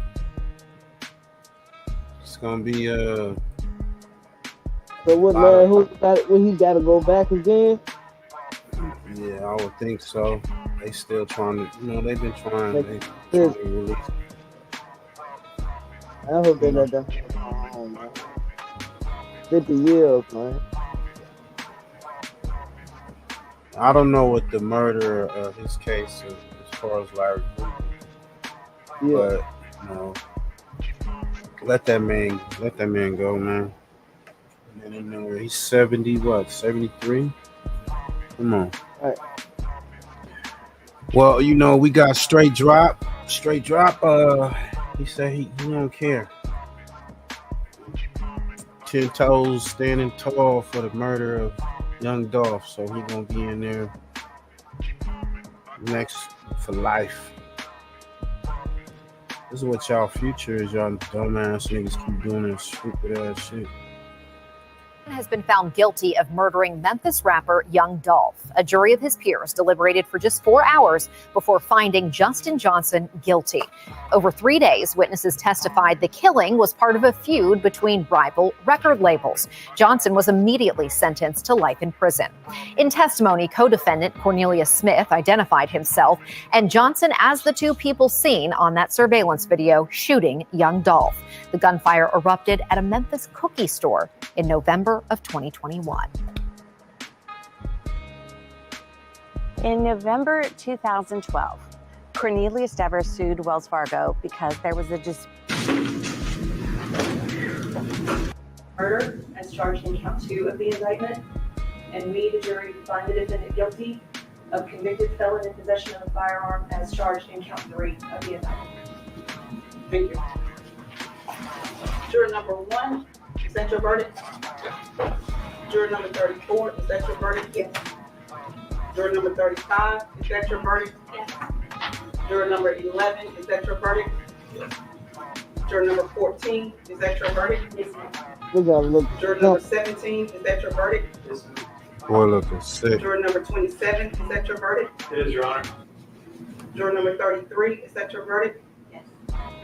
Juror number 25, is that your verdict? Yes. Juror number 44, is that your verdict? Yes. Juror number 23, is that your verdict? Yes, ma'am. Juror number 28, is that your verdict? Yes, ma'am. Thank you. Ladies and gentlemen, I want to thank you again for your time and attention to this matter this week. Our system of self-government would not work without your service and sacrifice that you made.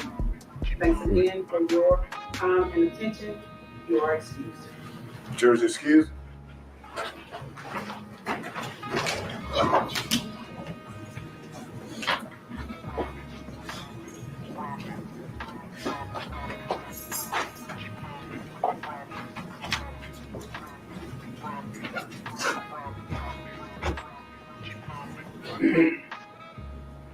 Hey, how old is he? About 30, 36 or something?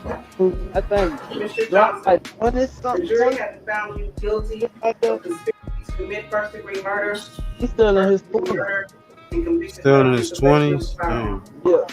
As the 13th juror, I affirm this verdict. Goofy nigga, man. As to the first-degree murder, I sentence you to life in prison. Young niggas, bro. I will set punishment as to the conspiracy, then the convicted felon in possession of a firearm after a sentencing hearing. The date for that hearing. Yo, they didn't even, because they usually come back for a sentence. They just said straight up, man, you get life in prison. Yeah, yup. First time he got Straight life. to life, nigga. Come on, fuck it. Will be. No chance. No chance.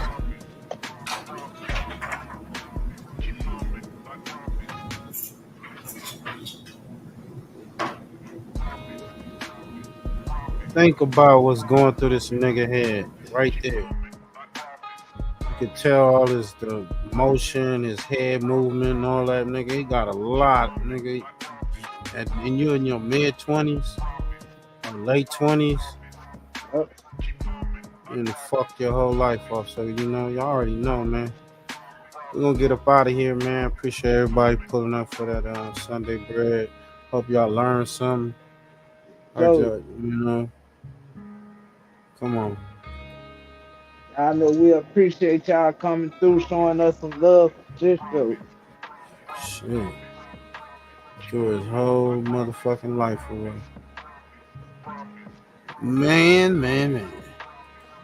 Hey, yeah, so hey, tap in, you know what I'm saying? Put your notifications on, bells on, y'all know what's up. Yeah, he will what? He'll never touch his baby no more. That's gonna hurt him right there, for real. Right. That's why I'm look, before we get over here saying that I go by, decisions determine your destiny. Right. He had every right. He had his own decision. He made his decision. You know, the warnings was there. I make a joke of, I'll be like, man, when niggas be like, oh, I got beef with this nigga, woo, I'm about to go kill this nigga. You might as well tell your homies that you ain't gonna see him again for a long time. You going on a long vacation. Right. Just be real.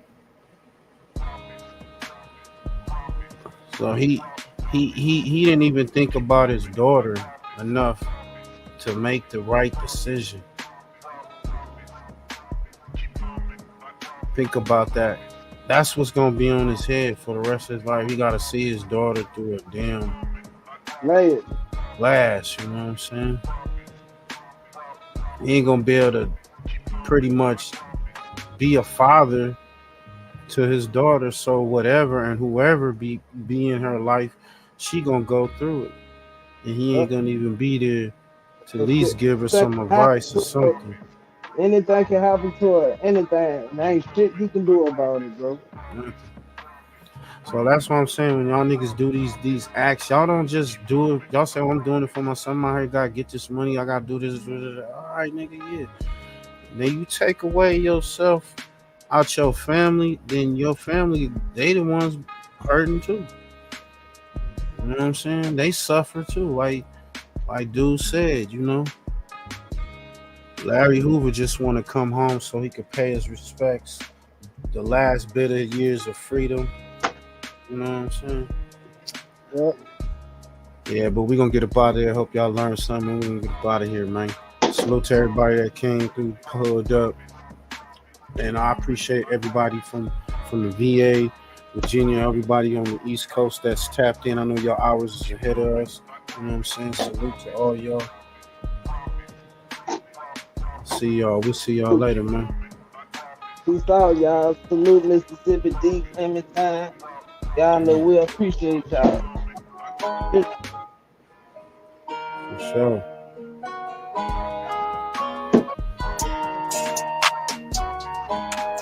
All right. Threw their whole life away. Salute 6 Dubs, man. President. Come on. I'm coming straight from the bottom, yeah. I had to hustle, yeah. I had no option. Full loaded 40 on me. No certain moves, if you move, I'ma pop it. Bitch, I'm a low. So I was cracking the nigga, it ain't no was poppin'. I had to trap, they didn't wanna give me no jobs. I had no option.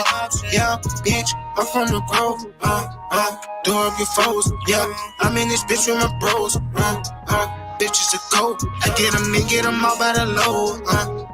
Yeah, by the low. Yeah, solid bitch, I never fold. I never fold, bitch. I'm hot as a torch. Try to touch me, you get scorched. Car faster than a Porsche. All I know, no watch me score. Master Yoda got the force. There's all I think that there's no force. They don't wanna see me young. That's why I did this on my own. I don't owe a nigga shit. No handouts, so no loans. So don't call my phone. I get my own city hope. They telling me that I'm the GOAT. You can go and take a vote. Really come from cooking coke. Play with guns and on my nose. Bitch, you know I'm really young. Always gang it till I go. Roll cold until I coast. Bitch, you know just how it go. Yeah, you know I'm reppin' foes. Yeah, I'm coming straight from the bottom. Yeah, I had to hustle. Yeah, I had no option. Full loaded 40 on me. No certain moves, if you move, I'ma pop it. Bitch, I'm a low. So I was cracking the nigga, it ain't no was poppin'. I had to trap, they didn't wanna give me no jobs. I had no option. Yeah, bitch, I'm from the grove. Door up your foes. Yeah, I'm in this bitch with my bros. Bitches a go. I get them all by the low. Yeah, by the low. Yeah, solid bitch, I never fold. I never fold. I'm coming straight from the bottom, yeah. I had to hustle, yeah. I had no option. Full of this 40 on me. No certain moves, if you move, I'ma pop it.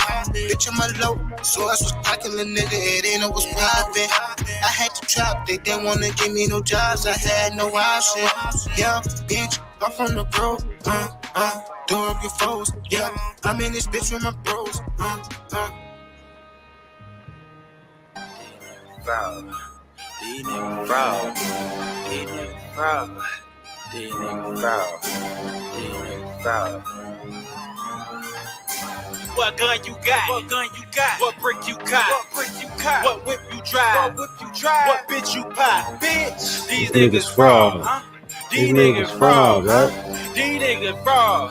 You know who you are? Come on. What gun you got? What gun you got? What brick you caught? What brick you caught? What whip you drive? What you drive? What bitch you pop? Bitch, rocking it out with First Fam West Radio. And your man's Mr. Illustrator. And on the ones and twos, we got Crazy D.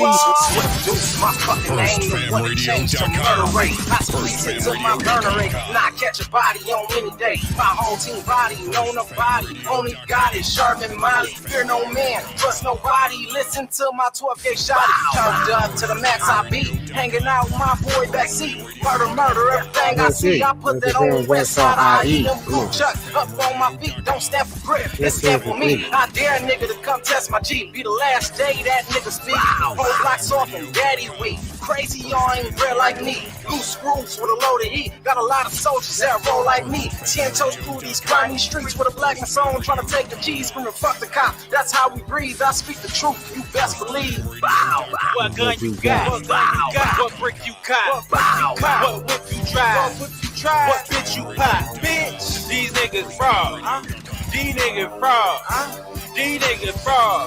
You know who you are? What gun you got? What gun you got? What brick you caught? What brick you caught? What whip you drive? What bitch you pop? These niggas fraud. These niggas fraud. What up, world? This is Grammy music producer Ryan Ghost Bowser rocking it out with First Fam West Radio and your man's Mr. Illustrator. And on the ones and twos, we got Crazy D. Spin that, man. Tools in the box, the haters wanna stop it. Mom's on like cocaine. I'm fly in the beam, money is the reason. You know it's about those games. Keep the tools in the box, the haters wanna stop it. Mom's on like cocaine. Pure white, Peruvian, take flight, ride the wind, long nights, getting it in. Is this the life of a hooligan? Ninjas on the street, they trying to avoid the chalk. Talk it out, maybe have to let the heat spark. Gunshots, bury victims in the dirt quick. Circle of death, calling it the work shift. Mind blown, mind gone. Just took a life he don't care about his own. But this is what the youth taught, turned up. Mommy offered those pills, plus she coked up. Out to celebrate, told it's the last days. Racing, chase away the pain of his lane. Ain't no shame, she peeling off her lace and things. FirstFamRadio.com. FirstFamRadio.com.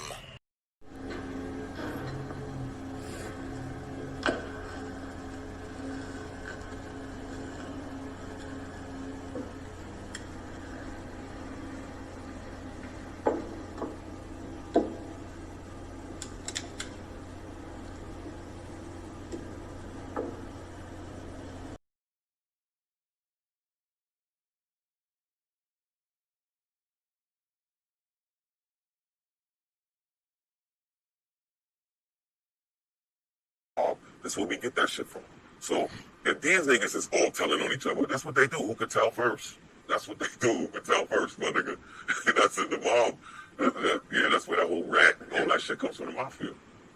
Right, and if you really... FirstFamRadio.com.